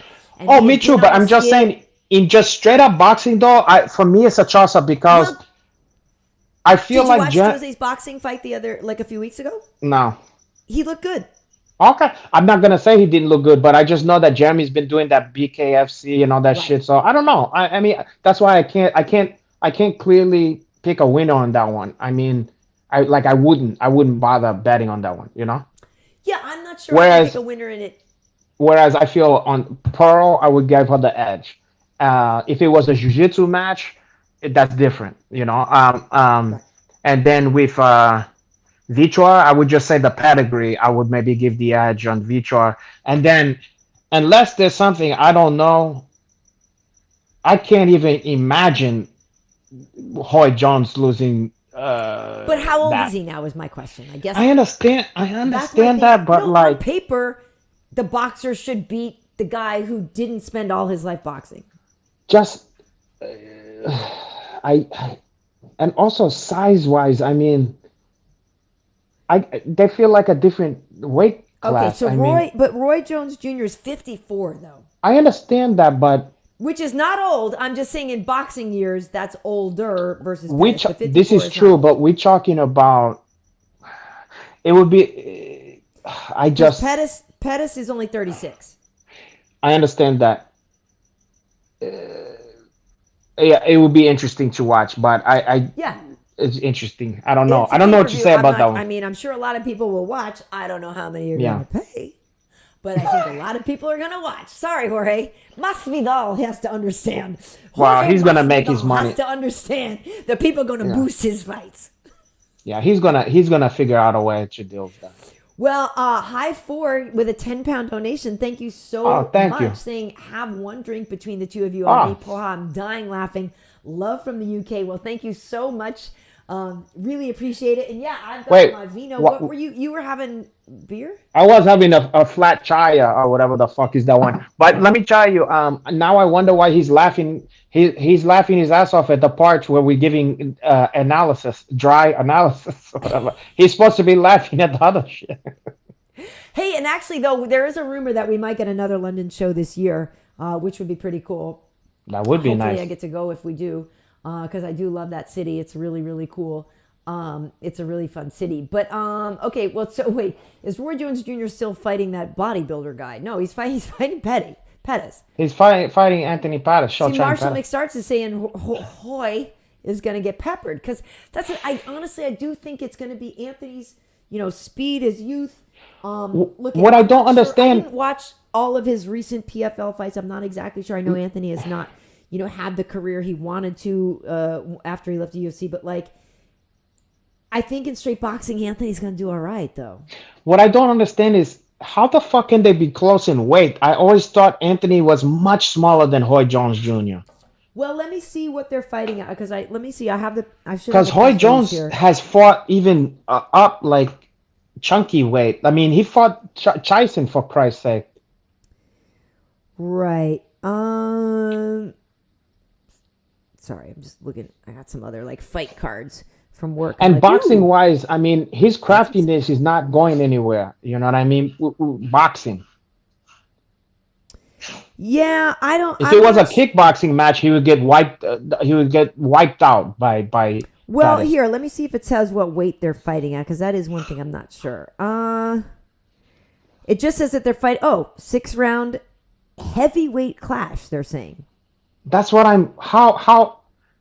I Which mean, I'm we not sure what seen. they're saying that weighs in. If you saw the picture of Anthony, he does look pretty thick in the stuff he's been posting on Insta and stuff. It would have been nice to have him on here to talk about this. I know we kept trying. I mean, people should know we've tried Anthony a lot. It's just that like they're here. Okay, wait, yeah. So look. I should have went through Tuesday nights, there's the time. Sergio. Look, so look at how thick he looks right here in this picture. Yeah, but Sorry. But how tall is the guy? I mean, focus on me back again. His legs are. I mean, look at he's looking pretty thick there. yeah, okay. Hey, listen, I hope it's a great fight, but I just like it's an interesting stuff. Although I mean, there's a lot I like about Anthony Pettis, so I'm not gonna. Yeah, I think I'm a little tentative about him getting big because I think he is better served as a lighter fighter, but I don't know what. Hey, listen, I'll watch it. I mean, it's just interesting. It's just it's a puzzling matchup. I'll put it to you that way. I'm curious. Oh, but you're right though, Gozerian. Roy Jones Jr. in his prime. Unique. I mean, he was in a class all him. I'm not gonna say I'm not gonna say he was the greatest of all time, but I will say this: he was in. He was a unique fighter. There was never anybody quite like him. See, a lot of people are saying that Roy is winning. I mean, I would think that myself, even at that age. I mean, just because of the craftiness. I mean, let's put it to you this way: in the fight against Mike Tyson, he knew just how to not get hurt. I mean, like his flexes looked great. You know what I mean? He did not look. Yeah, Boomer No Name saying Roy's one of the greatest ever. It seems like a mismatch. I mean, boxing wise, he's gonna wash him. I mean, you guys here, our viewers here anyway, are saying basically it seems like. But you know what? Sometimes I'm wrong about this shit. You know, one thing that just blew my mind. I thought Michael Venom Page was going to simply demolish Perry. I didn't think he had a chance in hell. And that was a little lesson for me somehow because I wouldn't have I didn't bet on that one, but I did not see him having a chance even. But I saw him having a puncher's way chance. Anthony doesn't have the speed advantage. There's no way Anthony doesn't have the cardio endurance advantage. There's no way Anthony doesn't have the footwork. So, it's just a different sport, though. You know what I mean? I agree. 100%. I agree. But 54 to 36. I don't know how active Roy's been lately. That's the thing. And I'm not. And listen, again, I'm not saying on paper 54 is not old, but a lifetime as a professional boxer. Yeah, I'm just trying to put an analogy together, but it's hard to come up with an analogy of this one. It's like, how old is Floyd Mayweather? What is he now? 42 or something like that. So let's say he's 42, and he was fighting. And I'm not trying to compare Pettis to Logan Paul, but age-wise, the difference. Right. And nobody was worried about like, Floyd is too old. It's like everybody was like the knowledge that this guy have. 46. He's 46. So the knowledge that guy have of boxing, 10 years from now, he could still he's still gonna have that defense. You know what I mean? And Yeah, that hang, he's that forgotten more than savvy. most people have learned, for sure. So the shit that like I was worried for Holly Jones in the Mike Tyson fight just because of like, oh, the power of Tyson, like one punch and it's over with. You know what I Right. mean? Um, but with Pettis, do I see Pettis just putting combinations and just making him look like he don't know what he's? I don't see that, but I don't know. I mean, I don't I know. don't know. Part of me thinks though that like Anthony wouldn't take it on if he didn't have a Well, reason to money believe he money is could. a hell of a drug, boy. you know. I guess I'm hoping for the best from it. I'm hoping. Me too. I want to see a great fight at the end of the day. Well, and also didn't didn't because Vitor boxed Holyfield, so Vitor did beat Vitor Holyfield. not only boxed Holyfield, he used to box. Period. I mean, he Right, was on. right. I want to say he was on the like the Brazilian Olympic team or something when he Something was like young. that, right? No, he did start in boxing, I believe. Yeah. Yeah, like he was for heel boxer. But yeah, I don't know. We'll see. I mean, I think if it was a kickboxing match, let's say if it was like, yeah, if it was just like a kickboxing match, Yeah. or it was like kickboxing versus boxing, Pettis, I would put all my money on Pettis. You know what I mean? Like, it's just a different thing. But when it's just the hands, I don't know. Speaking of kickboxing, you remind me. This weekend when I got to San Antonio, I was at the airport and I was waiting for the guy to pick me up. And he's a couple minutes late, and then he comes around. He's like, he comes. He's like, oh yeah, no, I'm here. Whatever. I got another fighter with me or whatever, and we're coming to get you. And all of a sudden, I'm like, what up? It was James Vick. Oh, So- yeah. So James was in the corner of Altamirano this weekend in San Antonio, and Altamirano got the win. But the reason I'm thinking about this is because James is going to do the karate combat stuff, and so we were just talking about Oh, no kickboxing and all shit. that. Because James, if you guys remember, James Vick, real lanky, Yeah. he's so tall, and it's crazy. Like nobody could understand how he could make 55. I'm telling you, Yeah. this kid's like 6'2" or whatever. But it was interesting because we were talking about that, and he was talking about like the different skill set and the different like rule set and the thing of when you're switching down to only fight karate versus this and that, and like so for Anthony, there might be that thing where like how do you undo the muscle memory of trying to throw a kick? You know what I mean? Like, Well, I'm sure he's not gonna have a problem with that but you know per what se. I mean? But like to be in even though you are a combat fighter, it is different. Like it is different. He's very different, and that is Hoy Jones's world from Yeah. from the get go. Right. So, but maybe it's just a perfect matchup because the age gap Right. Could be evens that shit out. neutralized, yeah. And they're both exciting fighters, and they both got yeah. a lot of heart. And listen, I'll watch it. Yeah.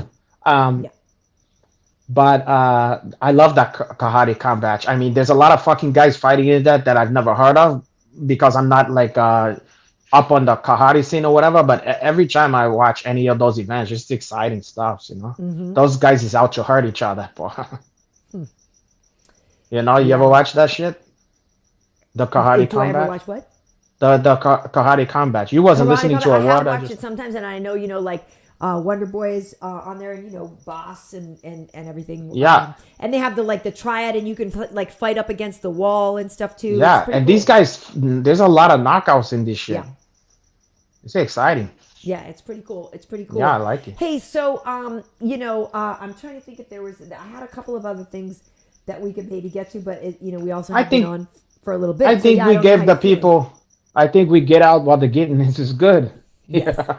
Because your Uncle Hinach start losing steam here. Yeah, no. I know that that there's a this is with the 12 snits and groupings my limit for her. Okay. no, I'm just looking at the comments and people are getting like What are they philosophical talking with about this. here? Here, but yeah, we'll see. Okay, so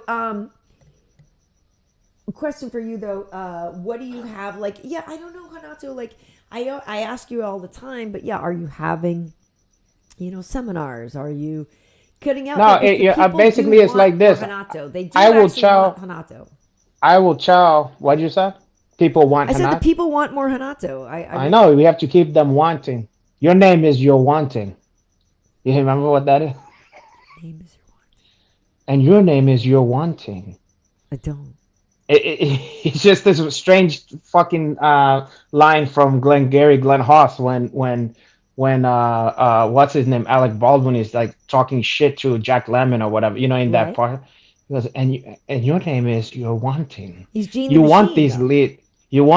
leads, but you You can't want have the these leads. leads. You want the To good give them leads. to you is just throwing them away. It's throwing him You away. remember? Yeah. Gene the Um. Machine. Yeah. Put that. Okay, I don't want to get onto Coffee that. Yeah. down. Coffee, Coffee is for closers. Get mad. Get mad. You hear that? You fucking I don't even want to say it, but it's like This you fuck. watch. Yeah. You see this watch? Dude. This watch costs more than your car. You Yeah. people who don't know, Glengarry Glen Ross is canon for me. So Glengarry Good Glen one. Ross, Goodfellas. I'm trying to think what our canon movies are. Like, those two are top two. I think we feel like we quote those the most, maybe. Probably. But Probably. only Goodfellas because her name is Karen. So like it comes up True. all the time. It does come up a fucking But lot. Glengarry Glen Ross, I quote that movie a lot. And someone busted me music. It seems like Led Zeppelin come up quite a bit. Led Zeppelin definitely comes up a lot. We talk Hey, about look. Robert Plant a lot. It just what are you gonna For good do? reason. But you can't go home with some of that good stuff. Goodfellas, Led Zeppelin, I mean, Glengarry Glen Ross. the classics for a reason. But yeah, if folks out here, if you've never seen, we could do that an episode like Hanata. We should do an episode where we do like an our favorite things episode type of thing where we like each of us shares our top 5 books, our top 5 movies, our top 5 albums, our top. Wow. That actually might not be a bad idea. I'm into that. Yeah, maybe one There's a time lot of if stuff. we don't, yeah, that actually might be fun. That might be fun. That might be fun. Well, Hanato, like I said, there's no UFC fights this weekend, although there is a Bellator card. Kat Zingano is fighting Leah McCourt. Leah, I have met a few times. She is Molly McGann's, like one of her main training partners. Yeah. And just a real Meatball. cool girl. So I've hung out with her over in London at the hotel and stuff. And looking forward to her fight. That should be a good Zingano. fight. That should be a nice one. Oh, no, I know. I think that's going to be a real good fight. Yeah. So that's coming up this weekend. I think that's Friday, right? And then also, like we said, there's Gamebred Boxing on Saturday. That is pay-per-view. Wait, what else is in the Bellator card? I know there's a couple other good fight on there. Is it tonight? This weekend is not the one with Yoel, I don't think, or is it? No, I don't know, but that one, no, it can't be this soon. I have it right here. It can't be but that yeah, soon. No, there's some good fights. Salter, I think Salter's on this card this weekend. But I'm looking forward to that because the Yoel one, and then I think I want to say you got younger Pettis brother fighting Pitbull. Yes, you're right. Sergio. Oh, you're right, because PFL has Thiago Santos fighting this weekend. Oh, okay. You're right. There Shit. actually is a lot going on. You're right. It should be good stuff. Wait, shoot. Where is it? I thought I had that. Oh, yeah. Okay. Well, oh, no, yeah. So, yeah, so it's Marcelo Golm versus James. Yeah, Marcelo Golm versus Daniel James, and then Kat versus Leah. John Salter versus Aaron Jeffrey. Jaleel Willis versus Rustam Khabilov is coming back. That's the thing. What about Jaleel White? Khabilov coming back. I had to see Jaleel White coming back. That's your boy, Stefan Urkel, boy. Whatever, bro. But yeah, so that's this weekend. Yeah, there actually is a. So yeah, Bellator is on Friday. I had a good moment with. Speaking of which, one time I was going out for a high rollers to Vegas, and I saw Jaleel White out there, and he was with some like cute girl or whatever. And I noticed like he had some kind of he had like a New Jack City shirt on that had like what's his name, Wesley Snipe character, Nino Brown or whatever, and it was a cool shirt. And I happened to be wearing like an old school Ice Cheese shirt, Nice. And so when he sat down in the plane, I walked by him, and then I pointed to his shirt, you know, Yeah. and then I pointed to mine, and he was like, "Oh," and I go, "And that teacher you killed, she was my mother," or whatever, like yelled loud, and Right. he was like, and he thought that the shit was funny, but he was like, "Boy, he was like, you're a wild boy," or whatever, because like I did it like for the whole In the middle fucking of the play. play. That's Yeah, amazing. but it was a funny little moment because like, what's the odds, you know, that this guy, you know, we had like the fucking New Jack City Yes. fucking connect Hey, or yeah, go ahead. well, no, I was just gonna say I'm gonna put here in the comments. That brings up a good thing. This is like when I did B Real show the other day, and it's so funny because so I've known B Real a long time, right, from Cypress Hill, and so I'm putting it in the comments. If you guys missed it, I went on B Real's show, smoked out a little bit. What, you were smoking natural marijuana? I had some herbal remedy with my friend Be Real, and you can see it if you watch that show. But we had a really good time. But that's the whole thing. Like music, that's the whole thing. Like music brings you together, and you can see somebody with like a Wu-Tang shirt. Like you see some, like it is actually pretty cool how that is something that, like, culturally, whatever, no matter what it is, like you can bond over music. And I'm just saying, like with B-Real, like they've been posting these pictures. They were down in Australia or whatever, and apparently like they played these ridiculously huge shows in Sydney and everything. And it's just like, it's weird when like you know somebody and you just know them as like you know them, and then you see, like, I see stuff he posts, I'm like, oh, I forgot. Like I didn't forget, but I'm like, oh yeah, that's right. Like this dude I know is like a major freaking Yeah, superstar. Like, is from Cypress Hill, oh for yeah. her. Yeah. Like it's like the pictures. It's like So this whole stadium. Like it's a trip, man. so was Jaleel White there or something? What? I don't know. I'm just saying your shirt made me think of that because hip hop and like Oh, music just bringing people together. Like it's just a. oh, I thought this had something to do with Jaleel White. I I'm not don't know interested anymore Jaleel. somehow. I don't know Uh, Jaleel, oh. but Well, we was is talking about Jaleel White, but Jaleel okay. White. But why were you in coach? I guess is my question. Because if I Jaleel was in wasn't first class and you walked by, on why were coach. you not? I was going height by to the seats behind him for her, okay? And then, you know, he was excited because he's like, "Oh, that gentleman is right behind me the And whole then he rest of the asked the guy fight." next to him, "Swapsies." He wanted to, the other guy didn't want to, so you know, he's lost. No, everybody want to sit next to you, Uncle Henry. I would imagine actually some women on a plane. I'm not gonna lie, Hinato. I'm not gonna lie. Now that I know you, I might think differently. But Oh if I God. sat down on a plane and you were sitting next to me, I might be like, okay. Not too fucking shabby, if I do say so Okay. myself. Because honestly, on my flight Yeah. home from San Antonio the other day, there's a guy that wasn't terrible looking, but then there was a girl in between us. And she Ah. had a doggy, so I was like, okay, that's okay. You got a doggy, so I'm not that mad. But I literally was like, I'm never sitting next to anybody cute. This guy actually looked like not bad and didn't have a ring on. And then something sat between us. Listen, I'll tell you this story another time because it's too long. I fucking one time on a head eye, going out to a seminar one years ago. I ended up on a head eye, like, and you know how those the lights go down and everything. Uh, I was sitting next to a fucking a mommy with her daughter. The fucking daughter fell asleepy. Me and her had a couple of those wine, yes. like Sutter Home or whatever the Sutter fuck. home. And I end up making out with this chick in the fucking thing, and the daughter is over there like, and I'm like this. I'm like looking over. I'm like, oh god. And I remember thinking like, "Mwah," like Was she after still I got mad? off. Like, did she have a ring on? Well, I listen. I'm not a narc or whatever. So you know, Nato. uh, Go but but ahead. but I tell you what. After that one, it's like one of those things where I give you a pep in your step. You're like, there's still magic. There's still some magic left in this world or whatever. You know what I mean? Because Dude, I it's would love that. unexpected. It's unexpected. Oh, it was so much fucking fun. You know, because you go in like the crackling with excitement. You go, is this about your? Is That's this what I think it is? Like, Yeah, I'm yeah, it's legit amazing. jealous. Listen, it don't happen a lot. I tell you that. But the stars aligned on that one, and I was like, "Ain't this a?" But I'll tell you more. There's a couple elements of the story that makes it even more fucking unbelievable. Well, I have a but question. I have to save it for another time. Yeah, we'll save it for another time. We'll save it for another time because I have questions. It actually is a crazy fucking story, fucking crazy. But I feel like I gotta be careful because if I nail it down too much, people might be like, "Hey, wait a second."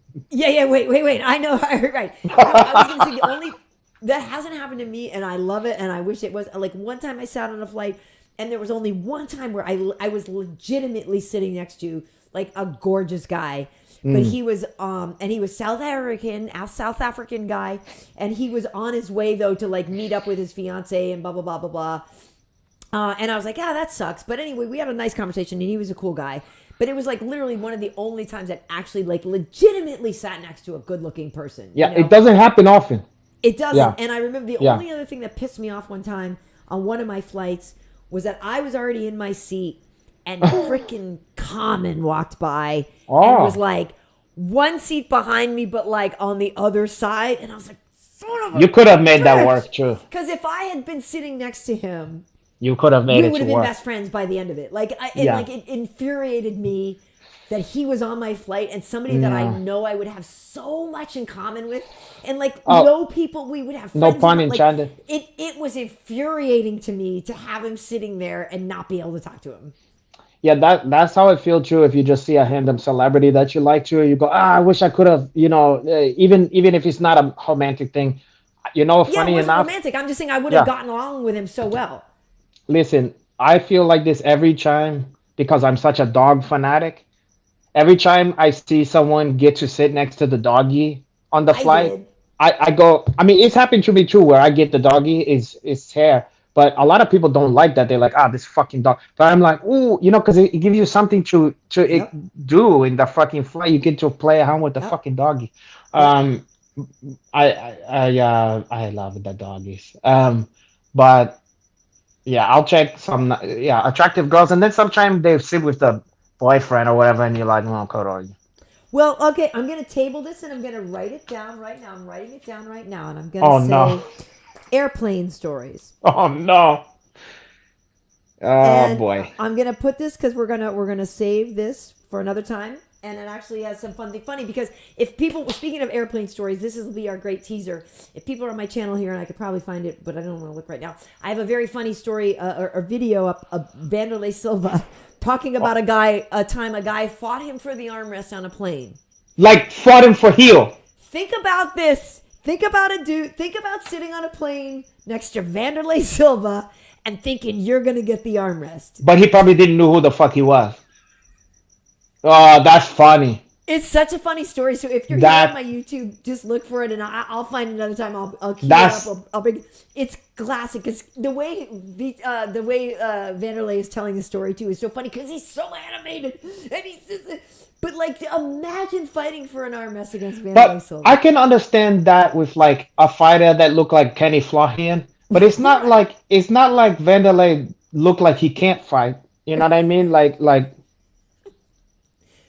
interesting. Really? That's the dude you're going to pick a fight with. Okay. Well, unless he's a big galuch that's bigger than Vanderlei and think like, get the fuck out of here or whatever, Right. But if I see... It's like... Yeah, imagine you see him when he's got the arm rest or whatever, and he's like, He'd be like, I'll let you have the fucking arm rest. Yeah. All right, cool. So we got a lot to talk about. Anyway, folks. Wait, chime out.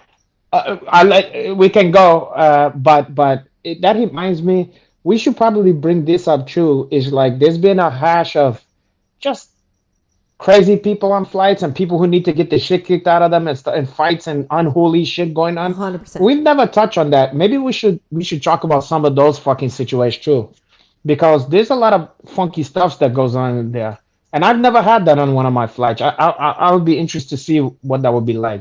I've seen like disagreements but nothing like the shit I see on these fucking things. I know. Some of these are outrageous. I mean, I've had some verbal kind of like having to like kind of get nasty with a couple people a few times, one in particular, this guy was bullying this like kind of like Asian guy that was very kind of like man, this guy was like, he seemed like maybe he was racist. He seemed like a very like, he kept on like saying shit to this guy and bullying him and saying like, move over, like there was like a racial undertones of like, Right, that's weird. Yeah. this is my country kind of shit, like he was saying stuff along the lines where I had to, and he was hype behind me. I had to look over and I said, say another thing to that guy, I'm gonna fuck you up. You know what I mean? When we get to the airport, and he didn't say shit, but I was just like, I couldn't believe the shit he was saying to this fucking guy. You know what I mean? Like it was despicable, And Yeah, the guy, that kind of stuff I wouldn't stand for either. yeah, I mean, I couldn't believe my ear. After a while, I couldn't take it anymore. I said, "Don't say another fucking word to that man." Yeah, I would have lost. I would have lost. Yeah. I can't. That would have set me. And off, too. I guess it would have turned into a fight because if he would have bucked and tried to say, "Well, come do it," I mean, who knows? We could have been one of those dummies, two of those dummies who get thrown in the hooskow for fighting on the plane. Brazilian submits man with, like Yeah, I mean, armrest choke or whatever. you should have seen this guy. Yeah, I mean, it was like he had a bone to pick, hide off the fucking bat. That sucks. Yeah, it was crazy. I was like, this guy's really doing it anyway. Who cares? There's a lot of nasty people. In the world. It sucks. Yeah. I think with all of the pandemic, the isolation, a lot of people just forgot manners. Unfortunately, and whatever. Can't forget that one though. You can't. You gotta remember that hey, one. folks, we if you got here late, Billy Q hung out for like an hour and a half or whatever. What a good kid. We had a really nice conversation with Billy Quarantillo, who is fighting Edson Barboza in like a couple weeks down in Kansas City. I'm working that fight. Really looking forward to it. So you should back up the show here, rewind, and go check out Billy Q. And we talked about stuff that happened down in San Antonio and Gwyneth Paltrow's trial. A lot of good stuff. But if you're not following Renato on the socials, you should, because Renato, you post a lot of sort of snippets from the show. And then a lot of cool music stuff, Yeah, I mean, it's worth it. Give it a shot. It could be a lot worse. I noticed though, ever since fucking they took over on whatever Facebook or whatever, the heat that you get now is crazy. Like a lot of people ain't seeing the shit. You know what I mean? Oh, you're saying it got like throttled. Yeah, I mean, they have a stranglehold on the. I don't know what's going on. I mean, like. The people, I can just tell the people, this many of the people who follow is seeing the shit. You know what I mean? I don't know. It's unfortunate. And then like, I don't understand, how some of those algorithm things work. For those who don't know, this show is on YouTube. It's on my YouTube channel. So YouTube.com/Karyn Bryant. It's on Renato's Twitch. It's on my Twitter. It's on Spotify. It's on Apple Podcasts. It's on Stitcher. It's on Amazon Music. I just noticed I used to get thousands of likes on shit. Yeah. And now those same stuffs, like nothing different. They'll be like in the couple hundreds or whatever. You know what I mean? I'm like, what the fuck? Yeah, no, it's so weird too, because then didn't they say too, they're like, oh, you should do more, reels. Now they're prioritizing reels versus... But that's what I'm saying, because they're trying to make it like chick-chock or whatever. So, right. But also they're trying to monetize it with like, well, why give them this heat for free when we could make them pay for the shit? Right. And I had a business account for a while, but then I thought actually that's what was happening, is that fewer people were seeing it because I wasn't constantly spending money to pay to promote it. Yeah, it's a bitch, because I see over the couple years here, it's a drastic difference now. Dude, in the last 2 years, my follower number hasn't changed at all on Instagram. With all the work I've done and all the stuff we've been putting out and all of these things, literally the number is the same from like 2 years. Yeah. But, and sometimes it's a different, you don't notice, but if you look at the algorithms and stuff, it is, you're gaining a lot of followers and losing a lot of followers, because all of us, no matter who you are, we all have a lot of fake followers because of bots and shit. So sometimes the stock is going like this, up and down based on that shit. Right. But it kind of averages out or whatever. But it must be the bots, because it's funny, right? Like I personally, and I don't know about you, like I don't go around going like unfollow. I mean, it's like, it's rare. There might be some people that maybe they like retired, I guess, out of the fight game and like or something. But like even still, I don't unfollow them. Like I can. Can you imagine doing that when they try you unfollow? That's what I'm saying. I can think on very, very few occasions that I ever hit an unfollow button. Yeah, and look, my thing is not even. Let's say we never get another follower that has about lifey. We used to get X amount of thousands of fucking engagements or whatever, and now it's like it's gone to this compared to what it used to be. So it's fucked up. Which sucks too, because when you then try to go and like let's say we were trying to sell this show and take it to a bigger platform, and you're like, no, people love us, and then they look and you're like, oh really? Like 25 people said, like no, I swear, like with love like this, who needs fucking enemy or whatever? You know, At any but rate, I'll tell you what. Appreciate all of you guys who are here, and if you can help spread the word, we appreciate it.